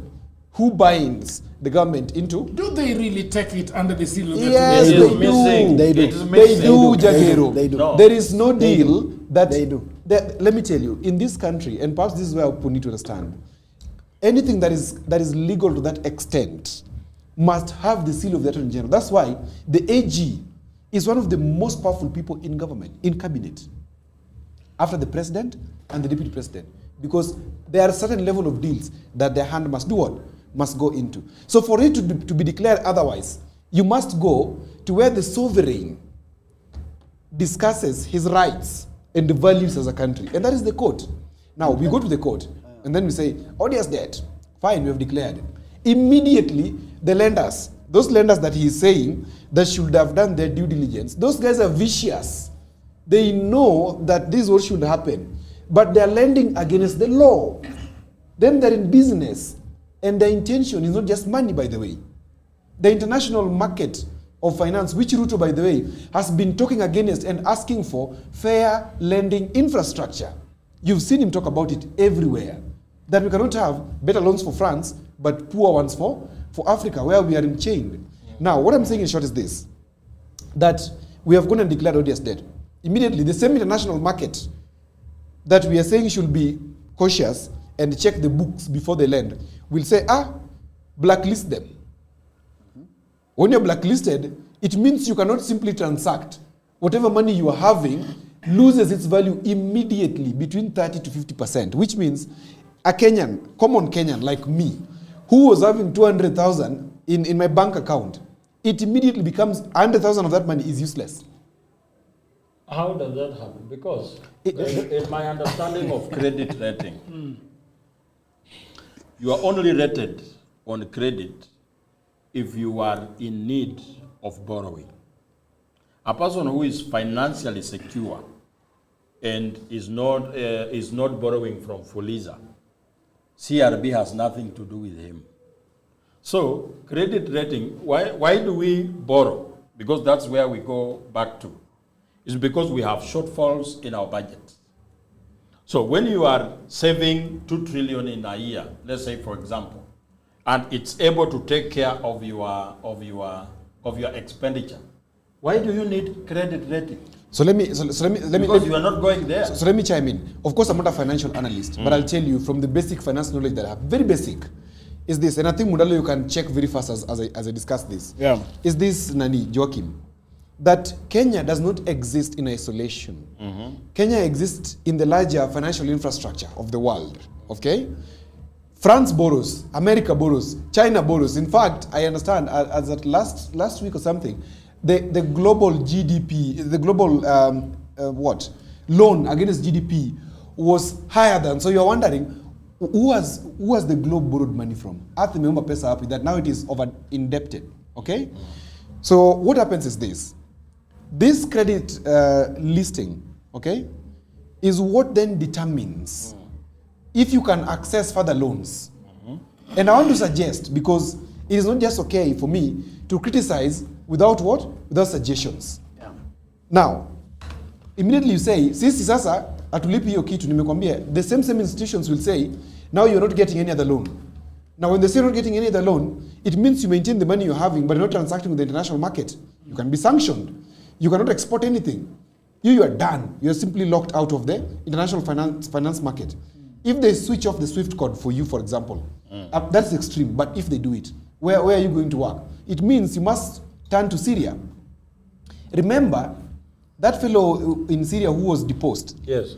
was locked out of the international finance market. What did he do? He had to resort to selling drugs to sustain a nation. Drugs. For Syria to remain what it was. Until recently, that you must have seen the new president of Syria trying to lobby the international market so that they are again reaccepted. Iran has been cut off the international market for a long time. Russia has been sanctioned severally. We could go that direction because we have refused. So there is now the solution. Let me just finish the solution. Yeah. In a minute. The solution is this, Joachim. Yes. And that's why I would go for sobriety in this nation to support the president for this reason. The solution is in the interim that tuko na ujanja, because I can tell you whatever we are doing now as a country ni ujanja. It is a miracle. It's not explainable how we are sustaining. So that ujanja, quickly let us onboard the 83% of the Kenyan population or Kenyan workforce that is informal. Let us formalize them. Okay. Let us increase the tax base. Let us redefine development. Instead of mortar and whatever, brick, let's empower the people. Oriambo, there is yes. You want, but I want to read something about the odious debt. Yeah. And there are two scenarios here. There is Ecuador in 2008. Then there is Iraq in 2004. So the first case of Ecuador is very interesting. In 2007, a newly elected leftist president, Rafael Correa, declared that much of Ecuador's 10 billion foreign debt was illegitimate and odious, arguing it had been taken on by corrupt and democratic past military regimes. So what did the action? Correa set up a citizen-led debt audit commission. Yes. The commission concluded that billions of dollars in Eurobonds violated domestic and international legal standards. So then in late 2008, Correa deliberately defaulted on 3.2 billion of these bonds. The twist, instead of just refusing to pay forever and fighting lawsuits, Ecuador exploited the panic its default cost. As the value of its defaulted bonds crashed on the secondary market to roughly 20% on the dollar, the government secretly hired Lazard, an investment bank, to buy back its debt anonymously. The outcome, Ecuador successfully cleared 3 billion in debt by paying just 900 million, about 30 cents on the dollar. This saved the country billions and freed up cash for social programs. However, it locked Ecuador out of Western capital markets for years, forcing the country to rely heavily on expensive bilateral loans from China and later return to the IMF. Now, Iraq's question is very important. 2004, following the 2003 overthrow of Saddam Hussein, Iraq was saddled with roughly $120 billion in external debt.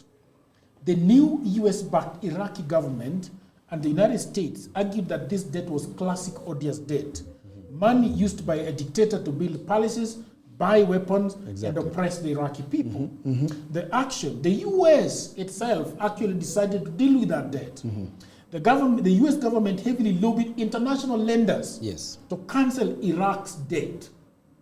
However, major creditors like France, Germany, and Russia fiercely resisted, using the formal legal label of odious debt. Lenders feared that explicitly recognizing the doctrine would set a dangerous legal precedent, prompting dozens of other countries to cancel the debt using the same excuse. Instead of establishing a new legal principle, creditors agreed to massive debt relief under the guise of standard restructuring due to extreme financial hardship. So the outcome in 2004, the Paris Club of Wealthy Creditor Nations agreed to cancel 80% of Iraq's 39 billion debt in phases. So it is possible for a country to say, look, we are not paying this debt. There are consequences, but the country has to deal with them.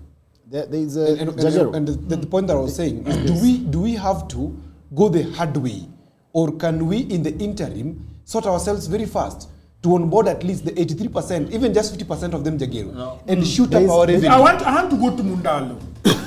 There is something, Jagero, you read there. Okay. And there is a reason why countries don't hold interviews when they are looking for a president. Yeah. There is a reason why it's a political process. Otherwise, if we just needed the most qualified person in economics in the room, then probably the guys running banks would be the ones actually who would pass the vetting process or the interview to be able to run countries. Countries are run politically. And that's why when you talk about the odious debt that we've just quoted in Iraq that got paid, there is an element of negotiation. Yeah. And then you look at who is this that is leading the negotiation. And you've just rightfully read that it is the US that is leading the negotiation to tell the others that, wait a minute, why can't we be able to have a relook at this? It is because it is about power and dominance. The running of a country moves slightly away from economics and becomes about politics. Okay? That is the reason why, Jagero, you would be able to have 31 heads of state coming for the African France Summit in Kenya when we can barely raise those numbers for the African Union meeting. Because who is more powerful than the other speaks volumes. So whereas it is true that you can actually go and talk about the odious debt, but this is the reality that we'll be faced with as a country on the day Wanjigi sits in that office. He sits in that office and he has been all over talking about this debt being odious.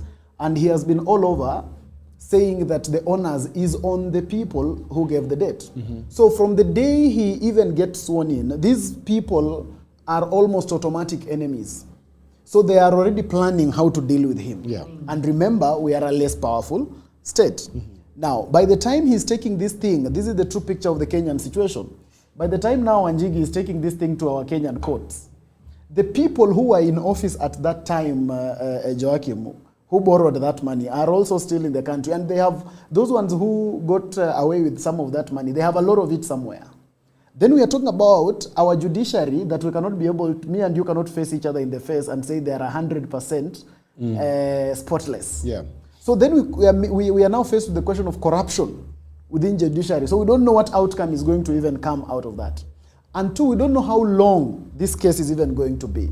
And then now, as that is happening, Joachim, we still have him with your guys from Treasury, who are also telling him that he has 3 months to pay salaries. For us, we don't get briefed. We brief the judiciary.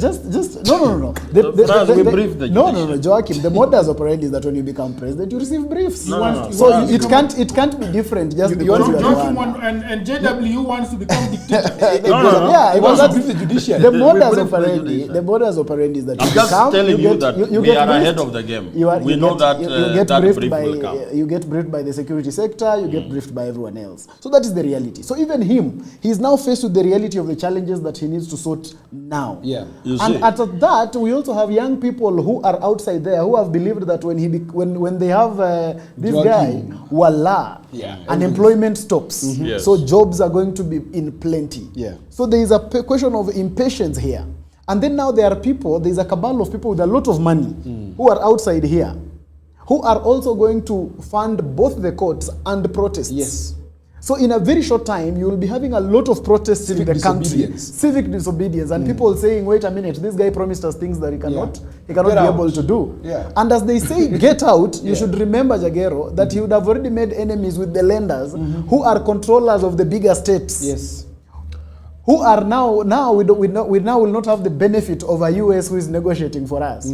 So those guys will be looking at us and saying that guy needs to go out. Things fall apart. So then we will be having support from the international community and civic unrest that is sponsored from the inside. And so the civic unrest will be too much. And so the time that Joachim has given Maraga to be in State House, Wanjigi's time becomes slightly less than that. Very true. Can we talk about something else? Let's talk about communication and Mr. Kithure Kindiki. Do we have a video of Kithure Kindiki? Do we have that? Yeah, let's play that, because I think we are talking about, Odhiambo was parroting when he was in Kisumu. What did he do? Saying that the communication in government is whack.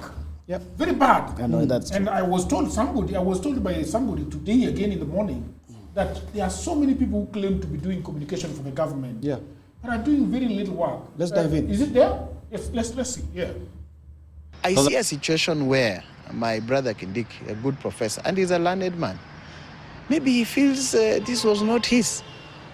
Maybe somebody needs to shake him and say, bro, you are now the deputy president. Forget about how you came to power. It doesn't matter. What matters is what you do with the power. Even yesterday we had some lives lost, in the last couple of days because of the same issue. So this is a national crisis, you understand? It's a national crisis where it really impacts the economy. If today Kenya were invaded by another country in East Africa, we will not wait for our president to come back. The deputy would immediately start defending our beloved country. I mean, it only happens in Kenya where you see that, even maybe a PA of the president will be even higher than all the ministers. So this is something that, is something that is unique to Kenya, and we hope and pray that the change will come. This is our president in waiting. By the way, typically, that is what the Constitution says. If anything was to happen and we never pray for anything, he is supposed to step in. The president could be unwell for a day or two, a week, a month, whoever knows. He's supposed to step in. Are these people Kenyans? Yeah, you've not seen Kenyans one. They're Kenyans?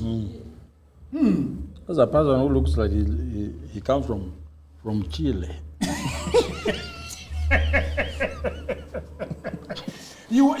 So the broader question that I'm asking is, what is wrong with the communication government? Because a lot of people were saying that it was not in order for Itumbi to be the one chairing the meeting for the Matatu Association while Mr. Kindiki was in the country. There are several things. There was the gentleman that was saying, with all due respect, shouting behind Wandai giggling funnily, but this guy is shouting and saying, we have not agreed on anything. And Ruto comes and fixes this thing in a matter of minutes. I don't know his magic wand. I don't know what he's doing. But can I start with Joachim? Joachim, you seem to have a problem with Mr. Kithurik, Professor. He's a professor in what? In law. In international law. Yeah, international law. Yeah. He represented Dr. Ruto at ICC. He's a serious professor. That's a serious guy, right? So professor. I have a problem with how he deals with the crisis. Okay. And this is not the first time. You remember when people invaded Uhuru Kenyatta's Northlands? Okay. Yeah, when he was serious in He was serious in interior. Yeah. Who dealt with that issue? There was a CS for ICT called Eliud Owalo. Eliud Owalo is the one who called the prayers, is the one who intervened. So I was wondering, why is the CS for ICT dealing with a security crisis? Is it because the looting was recorded by CCTV, so he has to be there? or why? Because I expected the Minister for Interior to be the one taking charge. And he got lost for like a week or something. It was actually captured in the newspapers. So it's not the first time for him to showcase his is it lukewarmness, if there is a word like that. He's usually very lukewarm and not hands-on. So in this, as it is in politics, the people who want his job have a very good leeway to look for it and show the Kenyans that this is a person who is not hands-on. Yeah. When he was not, why is Itumbi? And the other reason why I think Itumbi was the one running the show is because it was a play within a play. Because look at the reason why they suspended vehicles from being on the roads. The issue was fuel increase, right? Today, what did they say was the issue? The person who gave the press with the president was talking about review of insurance policies, that they are paying too much, and then now the president has intervened, and they are now going to lower the rates of insurance. So what is the issue? What was the issue in the first place? The issue of fuel did not come out so clearly. And some of the people were speaking, they were almost saying two-term. These people from the Matatu sector, someone almost said it. Yeah. And he remembered that is there a problem with saying two-term? No, yeah, it speaks to a very big issue because just the other day you are organizing a strike. Then 2 days later you are like two-term. So what happened over the time? Because, and the reason why we knew this strike will not go far is because who is running it? It was not a wholesome thing. It was some sector organizing. And I was watching some guy with the JKL, that after they were in a meeting, Itumbi calls him. Itumbi calls him and tells him, please do not go and put your vehicle on the roads. Come we talk. So he has to go back to the boardroom and convince the people who had made a decision that people should not, people should put their vehicles on the road and abandon them there, not to do that. And this person says that one of them in that meeting had leaked that information to Itumbi because they had not left the meeting and the decision had just been made there. So he was wondering, how has Itumbi even known that we are planning to block the roads with our vehicles? And another thing, he says that Itumbi is the one who called Davis Churchill and Opiyo Wandayi to come to the meeting at, what is that house? That is Kibaki's former, Kibaki, the second state house. Yes, that house is called... Kibaki's house. Yes. So he was at that Kibaki's house. This house is known as what? So I am wondering, a person who is a digital strategist, digital what? Something like that. Yeah. The issue of fuel. Why is he the one calling Davis Churchill? Why is he the one summoning Wandayi? The other day, Wandayi, before he suspended his brilliance, he was in parliament, asking very loudly, who advises this government? Very true. Who advises this government of finance management? That is when he was still in ODM. Yes. When they were with Odhiambo in ODM. Yeah, when they were with Odhiambo. I think that time Odhiambo was the one doing his PR. Yeah, yes. So, he was speaking very eloquently. Yeah, very eloquently. Yeah. And you could actually come close to believing that this is a man who knows what he's doing. Yeah. And even Opiyo CS Mbadi was vehemently against increment of fuel prices. Yeah. That was going to increase the price of nearly everything. Today, they are being summoned by a digital something in State House. Yeah. These are ministers. And that corroborates with what I had told you sometime here on this show. That Wandayi is just genuinely clueless. He doesn't even know what is going on. Because I do not even think he is the one running things. Because look at how clueless he looks. But that does not make him clueless, though. Because I'm thinking, because even when you talk about the issue of Kindiki, Kindiki is the deputy president. Yes. And in my understanding, is that he's a man of God there come here. You know, that is told things to do by the president. Yes. So to be fair to Mr. Kindiki, I don't think Kindiki would chair this meeting without being instructed by the president. But I think the president is smart to some extent, and this is how he practices his smartness. Okay. He makes sure that every position you occupy, you think it's a favor he did to you. You don't really qualify to be there. Were it not for him, you wouldn't be there. Yeah, so, but that is true political appointment, Odhiambo. That's true political appointments, all of them. So you don't really ask or challenge anything because, first of all, you did qualify to be in this office. Yeah. I am the one who made sure you are here. So what are you telling me? That's why he can stand and say. So Wandayi is a flower girl. Wandayi's job is one. Wandayi's job is to create a perception that as a particular community is also in government. But it's not to have a say in in how things are done. You saw how clueless he looked when he was asked about fuel in Turkana and about Joe Sang. He looked so out of place. And it's the same with Kindiki. Kindiki is there to be seen, not to be heard. So why are we... I want to go to the communications experts. Let's go to talk about communication. Yeah, let's go to communication experts. I don't think you qualify. But I'm here where I am because of communication. There is no big fair. I think you really do well in communication. Yeah. Especially some of the people have gone to school. Especially for where he cooks. Yeah. No. This is now the meaning. But it's a chef. No. No. Diambo, you have to retract. No, but it's a chef. No. No. I just have to make him understand. No. I just have I apologize. Yeah, I know. Even as you apologize. Yes.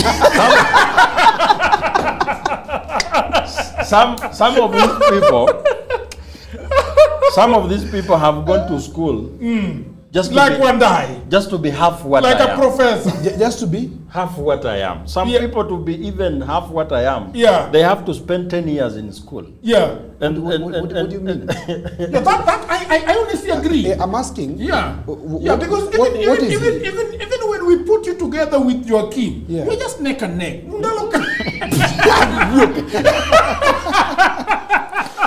Well, Jagero, to be quite genuine. Yes. I've said this before. Yeah. I think Joachim scores very highly in terms of being effective in communication. Yeah. Maybe what he lacks is understanding the theory and strategies. Yeah. But he's very effective in the propaganda wing. That is very true. But half of what I am, perhaps he does better in a particular angle, Yes. especially of propaganda. No. Spewing. These were not the people in my mind when I was saying that. I don't know why they are defensive. Yeah. It could be a dog whistle to someone who is not here. Yeah, of course. Yeah. Exactly. But Odhiambo Yeah. and Mundalo.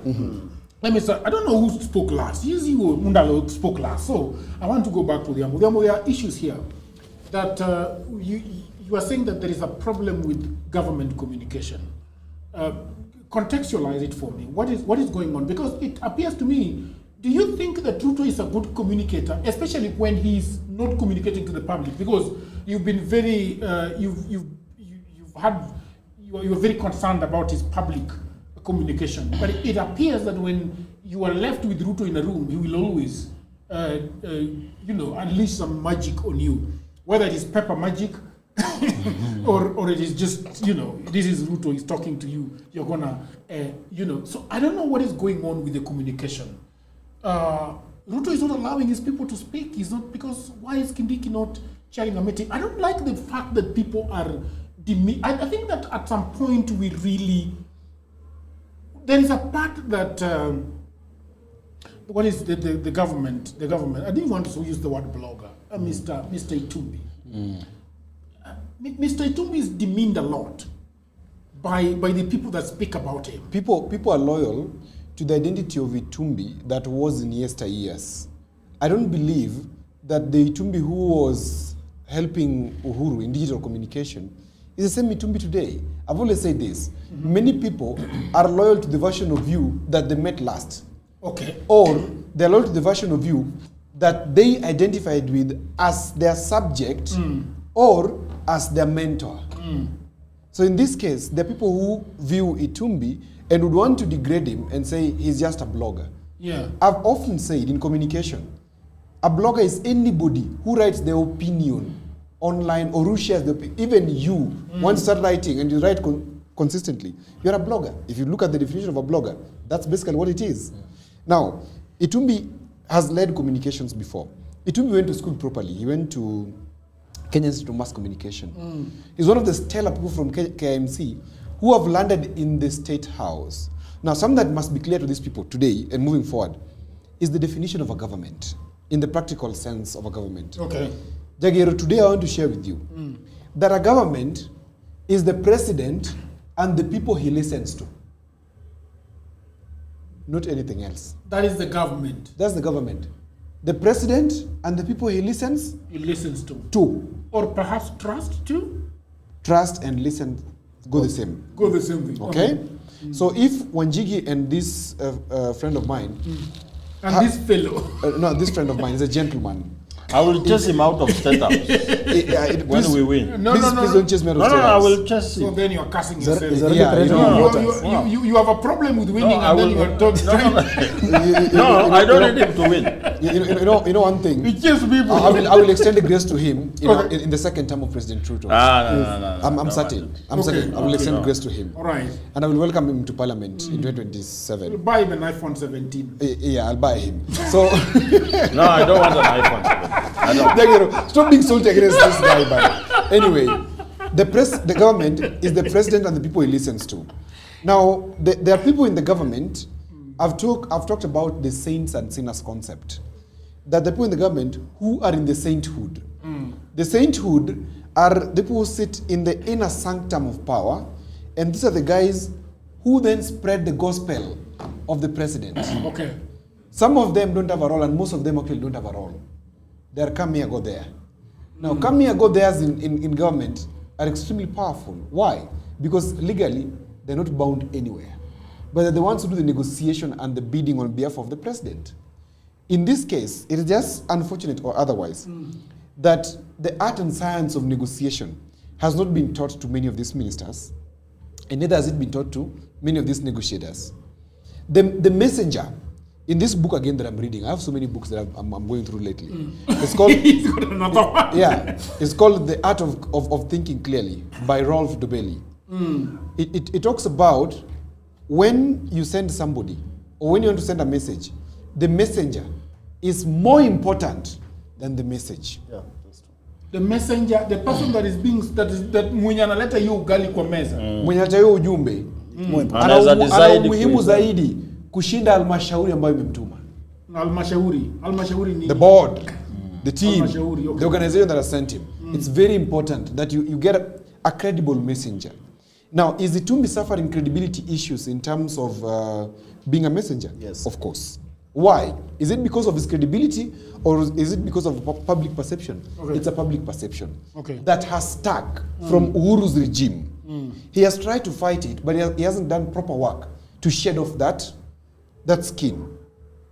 Him being in that meeting, of course, was a beautiful thing if you ask me, because he was representing the hand of the president directly.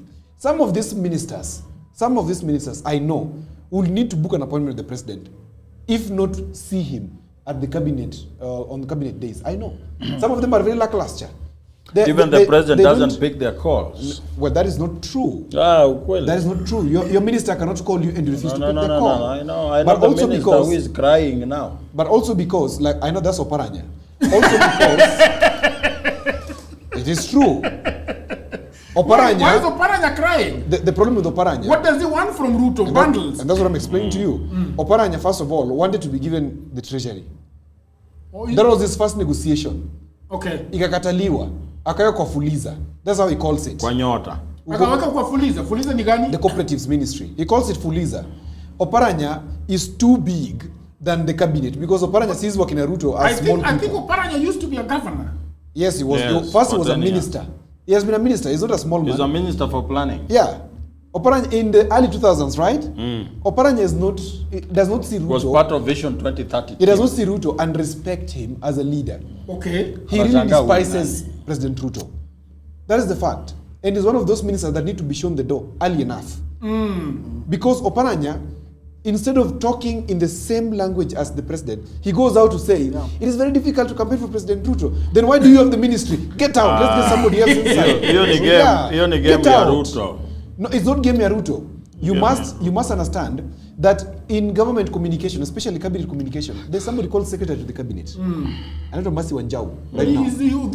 Joachim is very fond of not listening when other people are talking. I'm listening. How do I respond without listening?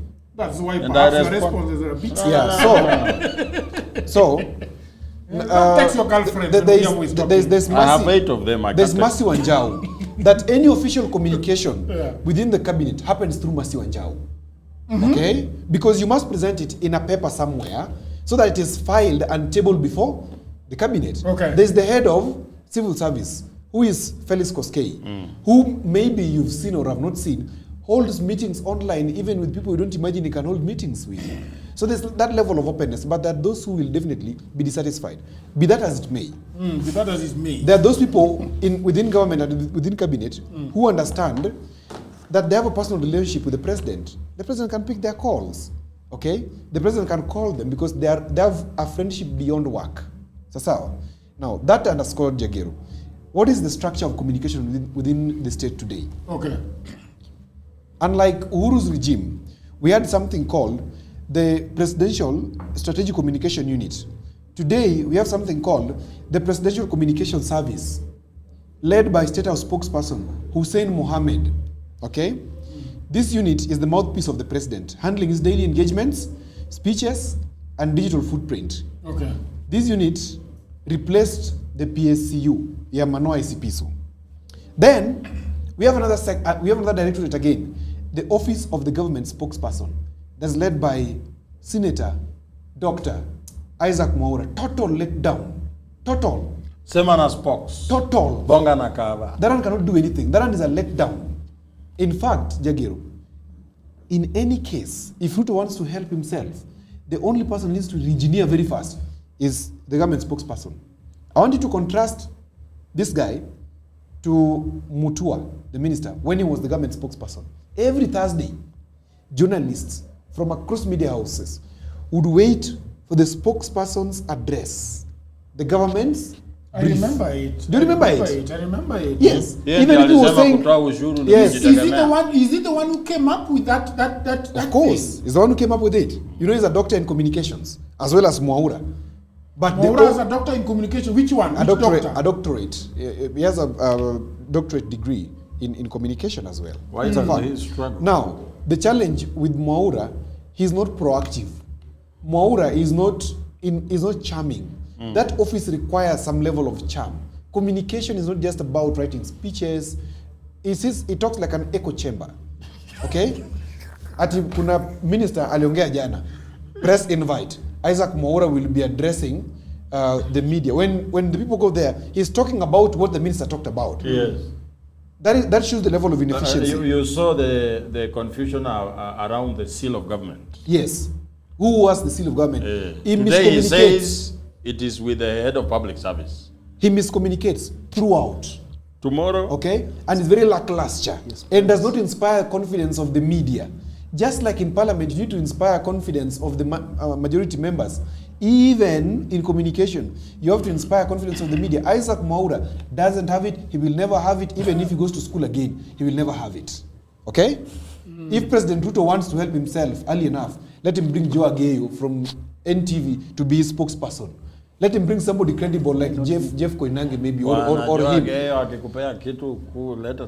Why not Mundala? Even Mundala, I'm just saying somebody credible because communication operates. Mundalo is very good. He could, of course. He could do as good as that guy for Machakos. What is his name? I'm not refusing. But he will be very arrogant. I'm not refusing. But he's a Bukusu, so he can just swallow it in our pride. Bukusus are not arrogant. They can proud. do very well. Mundalo, of course. Arrogant and proud. They are proud, not arrogant. Mundalo is arrogant. Yeah. Mundalo, of course, will do very well in that position. But there's a level of political legitimacy that is required in that office. Okay. As at now, because that is what they turned it into. So you must be having some level of credence, which unfortunately Mundalo and myself will have to work for the next 2-3 years to gain. That's a fact. Okay. Lastly, what legitimacy? Political legitimacy. What is where that? you've been you can inspire confidence. You have been at ODM. That's what I'm saying. You can inspire and command the confidence of ministers and parliamentarians and so that they don't look at you as a greenhorn. But I think once the president gives you the baton, you are the man. Yes. You could be the man. I mean, Mwaura is the man. What is he doing? It's very bad for a man to be at the top and that is now on Mwaura. That is now Mwaura. That's what I'm saying. We are not saying that Mundalo is going to be like Mwaura. And that's what I'm saying. We are not saying that Odhiambo is going to be Mwaura. And that's what I'm saying. In fact, they could even give it to Joaquim if it's that. Do you think it's gonna just to be a spokesperson or to develop strategy? No, being a spokesperson for the government. Being a for spokesperson. Ruto. You can't. I cannot. Come on. Every I mean, until it is. No, continue. Anyway, the office of the spokesperson is not just to be an echo chamber and regurgitate whatever was talked about yesterday. Okay. It is also to be proactive and initiate communication that is going to sustain a relationship between the government and the people. Today, Jagero, I want to say publicly, because you've accused us severally with this gentleman, at sisi na Mundalo tunachukua checks from the government.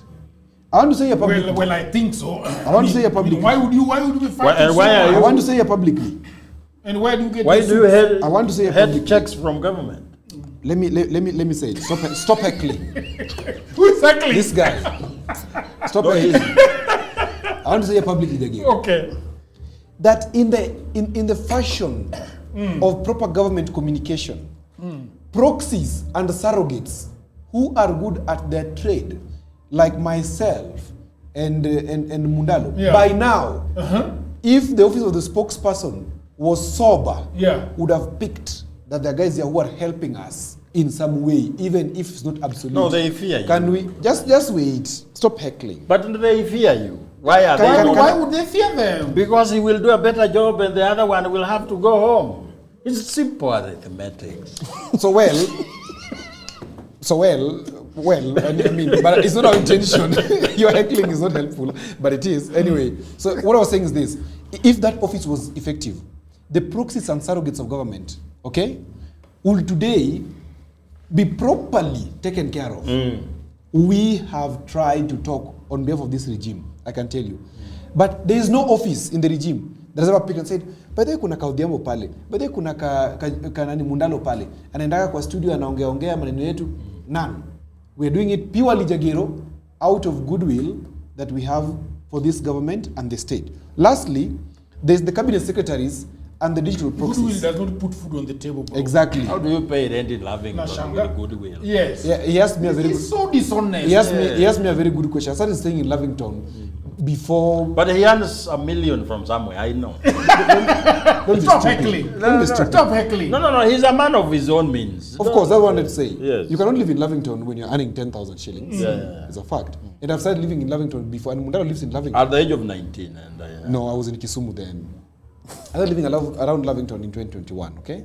So I've never been paid by the state to live there. I don't believe them. If you have receipts, present them. I don't need to see. Yeah, if you have, I don't need to see. I just need to know that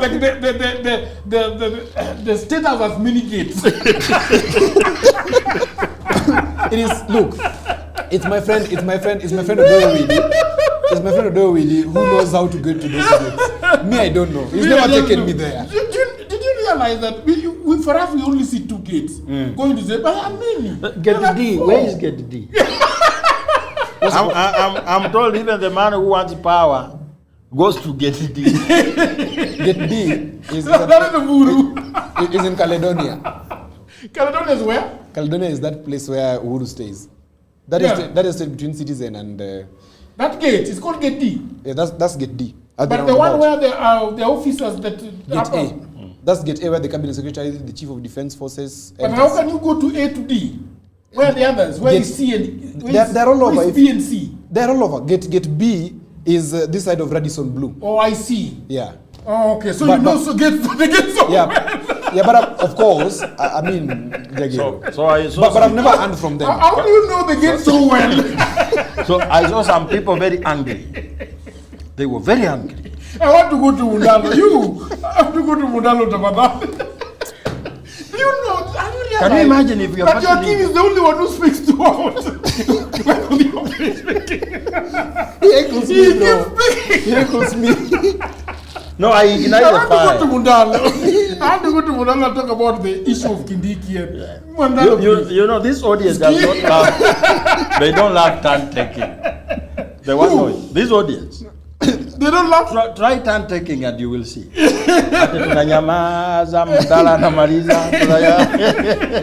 No, but you can always come. Yeah, but it's good. It's good for their health. All right. Mundalo unakaa hapa kama mayatima. That's good Swahili, I don't know. Kama yatima. I'm not a good heckler. Yes. Yeah. Ama mayajan. Yes. What is going on with the communication? Because a lot of I don't actually blame Kindiki for everything that has happened because I think he's a man that waits for orders. He's a very, I wouldn't say much about the other guy, the spokesperson. What is his name? That Isaac. guy. Yeah. Isaac Mora. Isaac Mora does not exist. Yeah, it does not exist. The other one doesn't exist. That office is doing nothing. It does not exist. And it's a shame that he's drawing salary. But I will write to the president to give me that office. So what is your question? Power is You have taken. gone back to The question.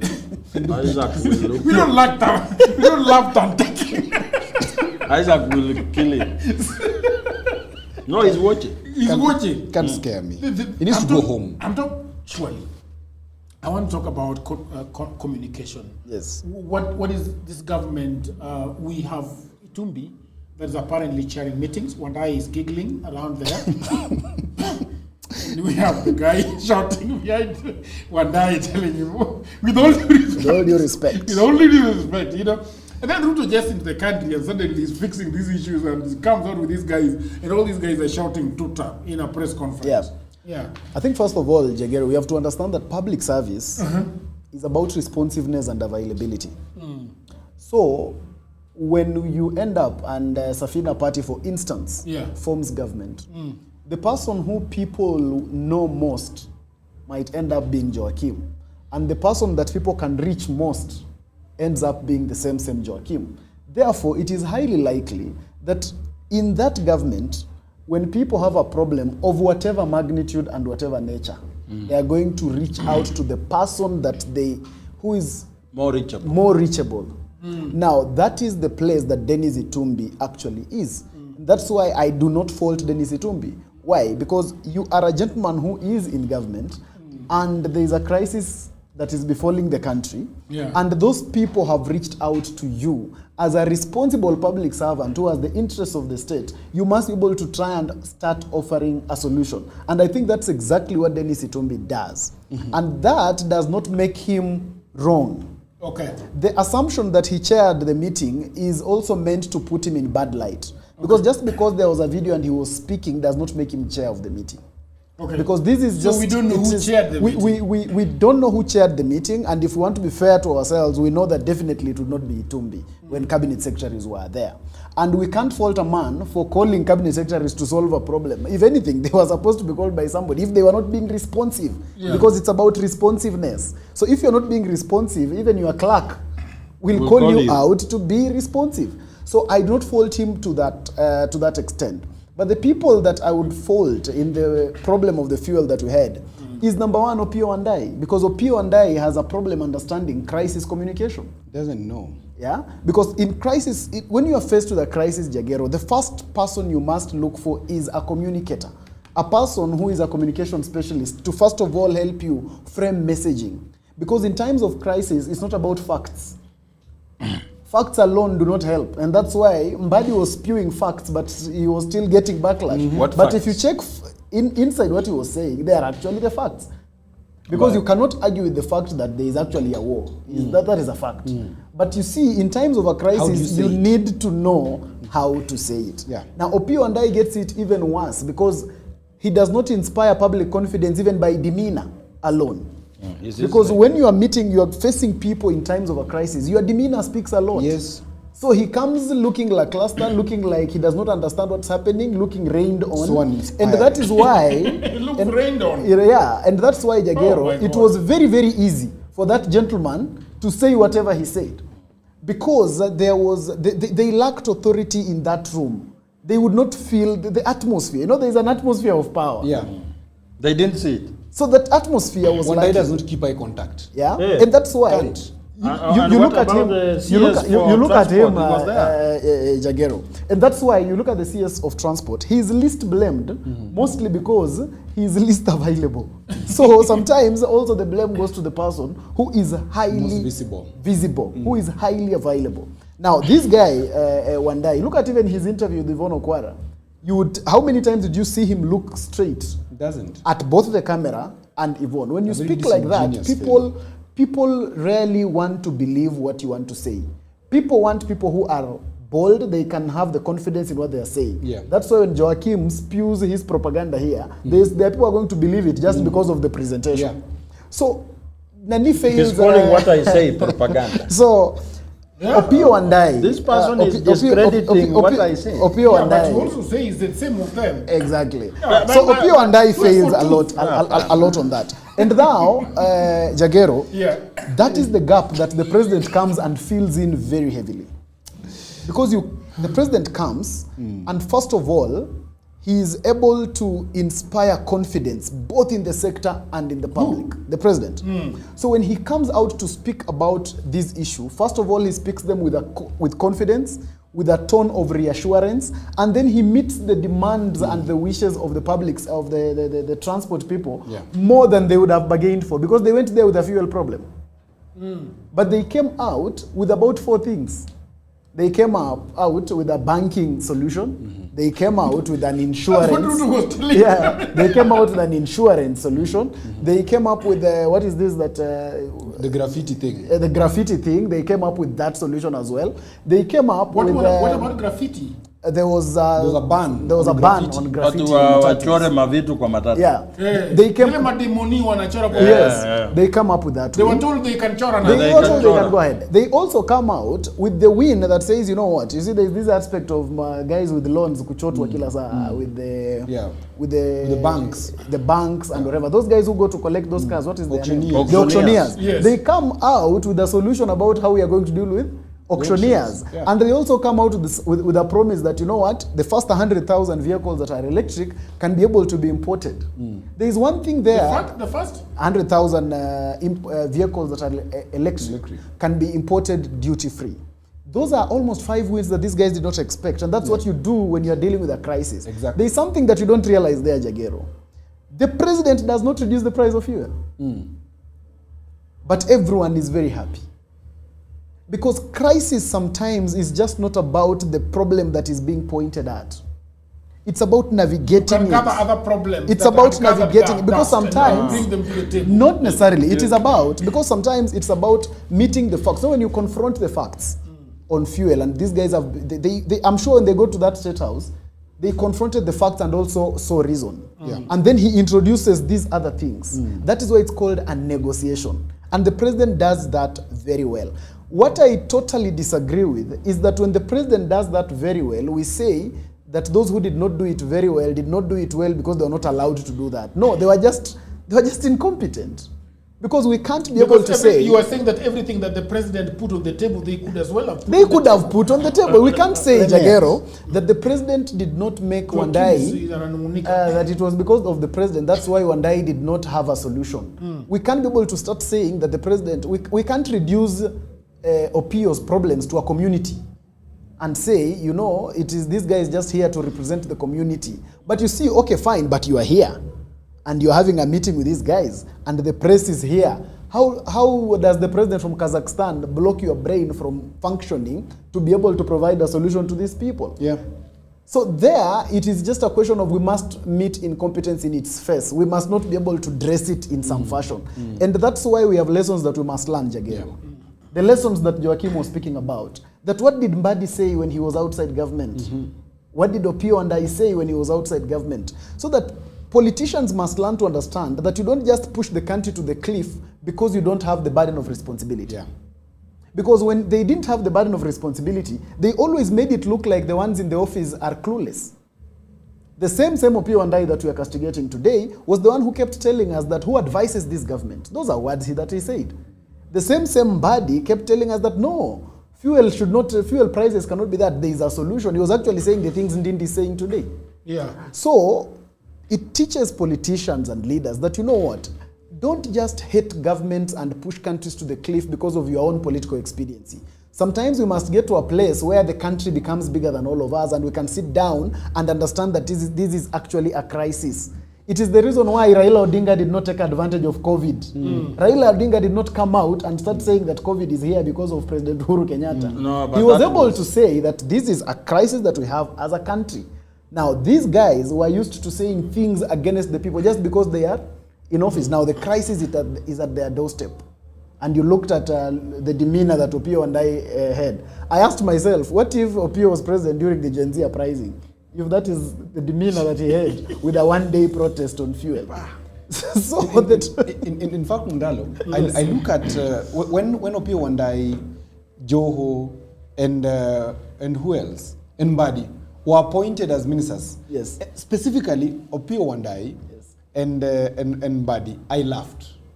I said the president is 10,000 steps ahead of these people. Because this is what is called fattening the calf for the slaughter. I knew so well 100% that someday, not in the so far future, these guys will fail terribly in the very roles that they've been given. Because today, the same body who was shouting about, oh, declare the debts, let's see the ledger. Let's see the ledger. Remove taxes. Now he's placed right there. He can do no shit. Then one day, yes, who I knew from the onset, this guy, I've sat with him. This guy knows zero about energy and petroleum. This guy understands nothing. What does he know? He knows nothing. No, but he has to know something. No, in terms of this subject matter. What is his background? When is insisting that he has to know something. Let me ask you, Jagero, let me ask you something. Sometimes he just know nothing. I want to push that question to you. Yeah? I want to push that question to you. Okay. What is memorable about Wandai that you think he knows? I only started hearing about him the other day. No, he's very good at coordinating when there are demonstrations. He's coordinating demonstrations. He is very good at that. Organizing goods. Making sure that people from Embakasi East will beware. So that coordination. You see, when you go to war as a military, you have to know your roles. The people, those... the mercenaries or what? No. Kuna zile zina unaweka advanced team. No, unaweka hiyo warhead. Yeah, front line. Then unanyamaza hivi inaenda. How do we call those machines? the so those ones depend on coordinates given by the people in office. Yes. Okay. So those people say that you will throw your weapon to this coordinate. That's where your enemy is. Yes. So Wandai was the one behind the machine. Now he's been given a job to give the coordinates. The point is that, Joachim, that there's nothing, we can all agree that there's nothing significant or memorable in terms of a project or in terms of an initiative that has ever been led by Wandai that has made him to be an excellent communicator or that has made him so remarkable in leadership. This is a man who was lifted from wherever he was and where is he coming from? Where has he been all along? You can find out. He has a very big house. I mean, he has based it from some money he got somewhere. What is going on? You can find out. You are very dishonest man. You know about your ODM people. I don't want to know. You are. I don't want to know about telling us about Wandai. I don't know about Mbadi and Wandai. No. You know something. Mbadi and loan. I don't know about Wandai. Where is he coming from? Why are you forcing me to know about him? You know. He's been a member of because you've worked for Minping. Those are people from. No, they're not. Let me correct you. Where is Wandai coming from? Wandai and Mbadi are not Mama Ida's people. Those are very imprudent people. Mama Ida's people are very imprudent. Let's not go into it. I will tell you the truth. Why are you afraid of the truth? So, but how do you want to tell me that you are an ODM member? I want to tell you. Does not know about Wandai. Let me tell you again. Because I've told you off the camera. Today I'll tell you on camera. Okay. Without fear. That in Raila Odinga's house, there was a dichotomy. Okay. Those who work for Mama Ida do not meet those who work for Jacom. It's something that we all did. Because these were two different people. Where is Wandai coming from? He's coming from wherever. From Jacom side. He's not a Mama Ida person. So their He's very imprudent. Is the qualification to work for Jacom? Of course, you know politics. Jacom ilikuwa ile ya fujo kidogo. No, but he's an engineer. What is he? Engineer. No, what is his background? Yeah, but we are asking this question and these two people are refusing to answer. But why are you forcing us to know? So you find out. It's not our business to know where they come from. Joachim, you're cheeky. Do you know what he did before? Do you know where he was coming from? I don't know. I only know Mbadi was coming from an NGO. He's an agricultural and development economist. Why was he given energy docket? No, that one is, I mean... No. Kidogo. I believe kwamba tukiappoint Jagero kama minister wa energy, at least he must have something. Hata solar. Ajuange mambo ya solar. Yes. I agree with Joachim. But Jagero, let me tell you something. Okay. We were talking about the question in terms of communication, and I wanted to add on what Mundalo was saying. The challenge with most organizations, including the government, okay, is often that they treat communication as a cosmetic or aesthetic exercise. In fact, today, many communicators will tell you that in their organizations, right, communicators are always bundled up with marketers and bundled up with salespeople. Whereas communication is not a function of marketing or sales. Communication is a management function. In fact, communicators work directly in the office of the CEOs. Yeah. Okay? Yeah. Most of these ministers have line communication managers who are always seconded from Kenya News Agency to go and work in those ministries. I can tell you for a fact, most of these directors of communication have never met these ministers. Really? And they have no budgets. And they have no budgets. Who? these communication people. Because most of the time people treat communication as the excess thing. Yes. Yeah? In fact, that's why we even can when do you it look at Yeah. employment, when people have nowhere to put a child, they say, Tumweke kwa communication. Because people have not understood. amemaliza shule. Weka hii kwa communication. Communication is very abused. In fact, back then, Yes. in journalism, there was this thing about So comedians. now I understand your anger all Yeah. the time. And I'll tell you, Tegero, quite confidently, recently, not very many... Genuinely? Yeah, genuinely. Not very many moons ago, Okay. we had this craze in the journalism field, Okay. where radio stations were hiring comedians to work as journalists until we made noise and told Media Council of Kenya, if you want to be a journalist, go and study. Go get a degree, go get a certificate, go get a diploma, and come. And it was made as such. Today, I find people who study animal husbandry being at the communications chiefs. In fact, in the counties, it's even abused further. Some of these governors are even suffering biggest communication questions because they've hired quacks from the streets to come and lead their communication teams. Because the quacks, yes, quacks. People who never went to any school of communication. They're aunties. Aunties, cousins, nephews. Eh. They're a placeholder. Unapewa hii, si unaweza piga picha? So unaweza piga picha, chukua simu. Unaona? When But communication goes way... Simu inakataa. Piga. Communication goes deep and communication first, Jagiro, Yeah. is very psychological. Communication has a very big relationship question in it. I agree. You must establish relationships for you to leverage on them. Because, for example, do you think President Ruto calling these guys and telling them to come to Mombasa, it was about him being the president, or it was about him looking at them as human beings and saying, let's have a win-win, but also let's look at the reality. I want to give you a classic case of communication. And even the venue of Mombasa is a communication strategy. It's a communication strategy. I want to give you a classic communication success. KQ, I think some years ago, when there was an air crash in Yaoundé, Cameroon, I think, if I'm not wrong. Yeah. It is one of the things we've studied in school about a classic case of proper communication. Where there was tragedy, people died. You don't want to come and lie to the media. Yeah. There are no, people have not died, we have taken them to hospital. Then when you say, people obviously know when there's an air crash, there's going to be problems. Yeah.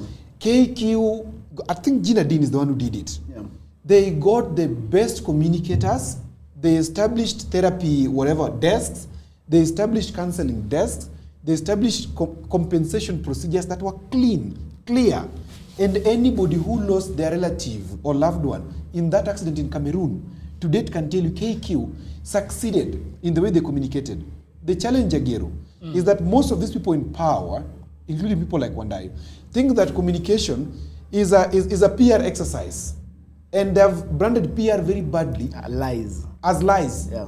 Unfortunately, PR is meant to protect and develop reputations, but it has the worst reputation. Because people who are practicing PR do not understand that in the very definition of public relations, it is the establishment and sustenance of a relationship for mutual understanding between an entity and its publics. Through the truth. Through the truth. The truth. Not telling them, oh... Can I tell you about Wandai? Tell me about Wandai. Before his appointment to the cabinet, Wandai built a strong legislative career within the opposition before transitioning into executive governance. Member of Parliament, he served as a 3-term MP representing Ugunja constituency from 2013 until his cabinet appointment in 2024. National Assembly Minority Leader, he has been there. Public Accounts Committee, he has chaired the crucial oversight committee between 2017 and 2022. Education and career, academic credential, he holds a Bachelor of Science in Agriculture, that is Agricultural Economics from the University of Nairobi, a Master of Business Administration, MBA, from Jomo Kenyatta University of Agriculture and Technology, JKUAT, and Bachelor of Laws degree from Daystar University. Daystar has law? I didn't know. Huh? But you've read it there, that means it has. It has. Private sector experience. Before entering elective politics in 2013, he held several management roles in the multinational corporate space, notably working as the Leaf Business Sustainability Manager for Uganda and DRC at British American Tobacco. He's a well-read man. He's done so many great things. Politics makes you silly. No. When you are supporting the indefensible, you see, there are things that when you are tasked to defend, we will start having that notion that you are not a very brilliant man, yet you are. Okay.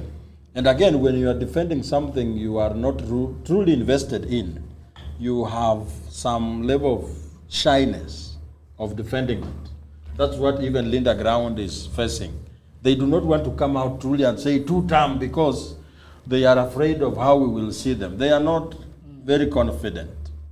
So this issue of you people saying William Ruto has done an excellent communication practice. Yeah. These guys are really raving around so it. I am thinking. Yeah, but it's the truth. So let me give you a scenario. Okay. That laymen in the room will understand. You are very angry, umeenda kudai.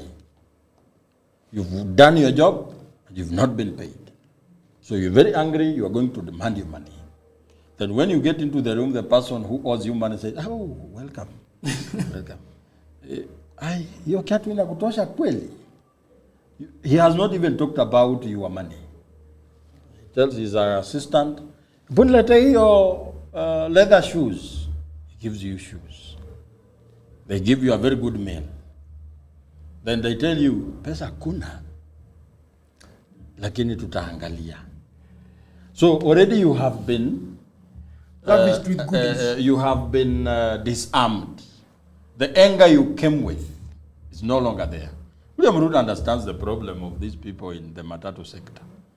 They're facing insurances, their cars are being towed.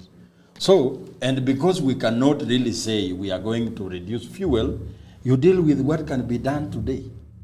Yeah, but that's good communication. And what is right? that? What is the problem with that?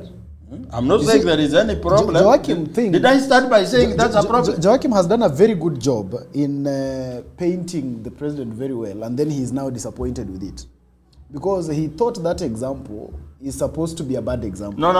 Because if I wanted to say a bad example, is about managing the crisis. No, if Just I wanted because to say a someone bad owes you example, money I would does not say stop them from behaving well even when they don't have your money. Huh? Just because someone owes you money does not stop them from behaving well just because they owe you money, even when they don't have it. So sometimes it's just about driving the correct communication to the public. And that's why you can be able to see the resultant effect. The ones who did this before, we must agree that they did it badly. And most of us called them out. Myself, I saw Odhiambo calling them out. And all that. Odhiambo wrote a very long post. Exactly. Because at the end of the day, some of us believe in the sustenance of the state. That we can't just collapse. Yeah, because if the state collapses, must be done. If the state collapses, none of us then become safe. Yeah, I'm one of those people affected actually on the day of the strike because I was passing some bypass and I met people, a gang of people who were just throwing stones at cars. So while reversing to just try and avoid that, I had to pass through some some bonfire that had been lit on the road. Those are resultant effects of such things. So they don't spare anybody. They don't be able, during that crisis, Joachim, when the roads are blocked, they are not keen on the fact that, you know what, Joachim is one term. Yeah. No. At the end of the day, when it's a crisis, all of us are put into it. And that's why some of us believe that at the end of the day, regardless of which direction we go, the state must be able, we must be able to sustain, we must have a republic. Because if we don't have a republic, it will not matter who is which term and who is the other. We must first of all have a republic for us to have election. But some people who are convenient thinkers of, because everything to them is about politics, they would not mind pushing the country to the cliff just for as long as it can meet their political demands. And I think that is where we have quite a thin line between us and some people. That's why communication has to always come out effectively, because when you don't communicate, if there is the one thing that always drives anything to the cliff, is bad communication. Yep. And one of the problems I always feel is, one of the challenges we have with this government is that most people in communication offices are actually front desk journalists. Because armchair journalists, because communication is wide. Communication needs you to understand psychology, it needs you to understand strategy. Yep. You need to think crisis. But sometimes we have people who are in the office and most of them are teleprompter readers. So you are a teleprompter reader. Say that again. Teleprompter reader. Yes. So most of these people. So when I come here and I say let me contextualize news. That's exactly that's what we are saying. Let me put it in context, Joachim. So those are armchair journalists. We have people who are basically front chair sitting journalists who are teleprompter readers, whereby there is someone who does the entire research about everything. Then you are given a script that is put on a teleprompter, then you read it. Most of the time you are the person who ends up looking good to the public, because the public does not interact with the producer. The public does not interact with every other person behind who makes this thing work. And then when we want to now hire a person in communication for a serious office, we forget that we need to hire the strategist and not the teleprompter reader. Let me ask. So most of the time we end up then hiring who? The teleprompter reader. Let me ask. I have been looking at good news broadcasters from Citizen TV. I can Abdulkadir, Leto. I see them before news. They are in the office. They are the ones who are preparing the news they will present to the people. They're not the ones who are preparing the news. No, they don't. They don't. So what are they usually doing in that office? So what waiting to read the teleprompter. So let me explain to you. So what happens in a newsroom is this, right? So we have the producer. The producer of the show is the most important person. Okay, like here, that guy Peter and Obunga. They're the ones who identify what we're going to talk about, okay? Yeah. Then they even arrange the clips. Yeah. Then we have a script writer. Yeah. Someone writes the script, this news is going to be read like this is going to end, cue in SFX. SFX is special effects, okay? Cue in this, cue in clip XYZ. So someone like Jeff Koinange, for example, when he walks into the TV, the newsroom, well, of course he will prep, he will do voiceovers for the brief. Before 9. There's that news that comes and he does that prepping. Then he goes through the news the script. So they're hired for the face value and the voice, majorly. So you don't have to necessarily know the preparation and all that. Probably. No, you have to know the preparation. Let me make it easier for Joachim to understand that when you look at a place like Royal Media, you have to ask yourself, who is the communication strategist for them at Royal Media? Yeah, the editor-in-chief. And when you look at now at that level, the highest ranking strategist at Royal Media is Wachira Waruru. That is the guy who has ensured, you don't know them. That is the guy who has ensured that all of us can be able to feel like when I have not watched it on Citizen TV, yes, it is not news. This is the guy who has been able to shape programming to ensure that this is the thinking of the mind of the Kenyan people. I need this type of programming here, and I did this other one here. And because of that programming, it has been able to endear us there. That is the guy who has decided and sat down with a team and said, what can be the colors that we can use? Because even those things are important. And then he has gone ahead to then hire who are the best faces to actually put on my screen. So the reason why, and that's why, and as I finish, that is the reason why you realize that most of the media houses, when they want to steal someone from Royal Media, they have always stolen the what? The faces. But do you realize they have never been able to beat Royal Media? Why? Because they have never stolen the strategy. Exactly. Waruru came from KBC. And when he was there, it was KBC was doing the best. It was Idaya Taifa. Yes, it was Idaya Taifa. Kweli. When he left, he came to RMS and he's done a perfect job for Nini. So one thing you need to understand about media houses is what is the prevailing philosophy. You will realize that even if you're in America, wherever you are, you'd want to watch Citizen TV, you'd want to listen to their programs for this reason. One time I asked one of the senior leaders there, who is my friend, don't say the name, okay? When I asked, they told me, gender neutral, they told me that our prevailing philosophy is getting in touch with the rural side of you. The rural side? Yes. What's that? So when you, the rural side of you, every one of us has a rural side. Because we come from the reserves. Yes. Those who are born Tao or born Nairobi, don't listen much to RMS. Yes. They listen to Nation. Yes. So Nation is the urban. The philosophy is urban. Yes. Urban, hip, and cool. That's Classic FM. That is all the other news, whatever. Yeah. Now, that's said and done. You asked a very important question about armchair journalism. Because I've said before, I think Jagiro when we were in the other studio, that Hussein Mohammed should not have been hired as the State House spokesperson. For this reason, Hussein Mohammed is not a strategist. Yeah. He's an armchair. He's a teleprompter reader. Yes. Okay? That's a fact. Yeah. Which that means anyone can do it. If No, you not- are proficient not anyone. in reading. You must have oomph and articulation. Yeah, anyone with oomph and articulation. Exactly. Yes. That is why Yvonne Okwara, for example, her first degree is not journalism. Most of them actually. It's law. Julie Gishuru, her first degree was not journalism. Mijungu is a lawyer. Ageo. And so many more. Okay? So anybody can do it. Now, when you want to get a communicator, you go for somebody like Manoa ICP. And I have great respect for that fellow. Because I think he did very well at Reuters. Worked for Reuters for a long time, but then became a strategist in his own firm and handled very senior profiles. Before then, Uhuru picked him from where he was in South Africa to have him as at the head of Presidential Strategic Communication Unit. So armchair journalists, ni wale wanakaa kwa newsroom, they don't go to the field. They have sources. Sources are called tipsters. Okay? Ako hapa. Sasa Jagiru umesema hapo nini imefanyika? Okay. Amesema okay. Sasa okay. Then the right. He said, he laughed off. With caution, he said he refused. Up to the time of press, they don't go to the field. Yeah. Them wanakaa tu kwa. That's why we call them armchair journalists. Okay? Actual journalists are the ones you see going to the field, recording the videos. Like I want to mention one, allow me, that I know that we've suffered with terribly, and that has risen up the ranks, and is doing very good job for the president. Nicholas Mburu. You may never see his face anywhere. Who is Nicholas Mburu? Yes, you may never see his face anywhere. This is the president's videographer. And this guy says he doesn't go to State House. Yeah. I don't go to State House. Nicholas Mburu, we were with him in Kisumu. He worked for Standard Media in Kisumu for the longest. He left Kisumu and came to State House because he was a friend of the president. But because he understands the work properly, you can see the video of the president online, you will know that there's somebody who understands which shot to take. This is a photojournalist, not a photographer.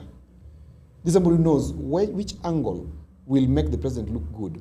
What thing will make it look effective? That is the kind of guy yes. I was telling the SG that they need at Safina. Yeah, because they go to a rally and then their photographer takes photos of them. Imagine. Instead of the crowd.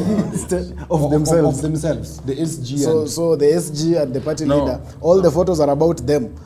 But you see, when you are a person the person who is a strategist in the comms now, who is just not just a photographer, but I would brand him a political photographer, would be able to understand that, you know what, Joachim, when he is at a rally, the most important photo must have Joachim and the people he's addressing. Not just a good photo of Joachim. Joachim he's not interested in his own photo shoot. He'll go for a photo shoot. Show us the verb in the photo. Exactly. That's why you'll be able to see when President Ruto is speaking somewhere, you see a headshot that has been taken there with a large crowd. Mikono zikiwa juu hivi. Yeah, exactly. You'll see most of his photos, mikono ziko juu. And you'll be able to also see his photos. Kulikuwa na tuta mingi tena sana. Uliona hivi. Tulikuwa na tuta. And when he is leaning to speak to someone strategic, you will realize that that's a photo that will not be missed. For instance, if he's seated with Oburu and he has leaned to speak to Oburu, that's a photo that communicates more than 1,000 words. Leaning, talking to Wanjigi. Yeah, what's the problem? What is the problem? He's not, they are leaning, but there is no photograph. We were discussing one day. People of the internet, thank you very much. It's been amazing. It's been amazing. Mr. Liabutieno, welcome to Nairobi once again. I'm going back though. You're going back, and Mundalo. I love it. Joachim sets the ball rolling all the way. Well, when I finally behave like a spoiled child in the podcast. Very important. you know once you start working for Wanjigi, you must be spoiled. Yes. You must be spoiled. The goodies are excess. Safina pesa. No. You must know the pesa. intonation. You don't just. What is intonation? Safina pesa. Safina pesa. Yes. Okay. People of the internet, thank you very much. I want to thank Mr. Bonga, who has really struggled with this sound. I am really in the dark. I don't know how we fared, but I think... From the comments, we did bad at some point, then we did good. We did good. Yeah. So I want to thank Obunga very much for these things came today. You know, and he was trying to try. We kept them together with you, right? You remember? I want to thank John Tess on the camera and our researcher Vash that today has not spoken. Obviously, the producer, Mr. Peter, is here, and the people of the internet, the people that gather around the fireplace to help us with this conversation and to listen, to have their own town hall in the comment section. All right, thank you very much. If you're not subscribed, please do subscribe. Somebody has said that we don't bring Kikuyus here to speak on this podcast. Jadiel Kikuyu. Who was running this? For a whole week. For a whole week, yeah. Yes, but honestly, very few Kikuyus come here. But again, we have got 42 tribes. But again, anywhere you go, if you are looking for people who speak politics, Kikuyus are not many. Go to Bunge, go anywhere. Even on Citizen TV. Even on Citizen. They're not. What is, okay. People who speak are mostly activists of some sort. Okay. Kikuyus are not in those areas. Okay. Yes. People of the internet, until another episode, bye for now.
HustlesAfrica.com, a guide to high-paying online jobs. At HustlesAfrica.com, you'll discover the jobs people are doing from home, the platforms where opportunities are found, the skills that open doors, and the practical steps to begin earning. Go to HustlesAfrica.com today.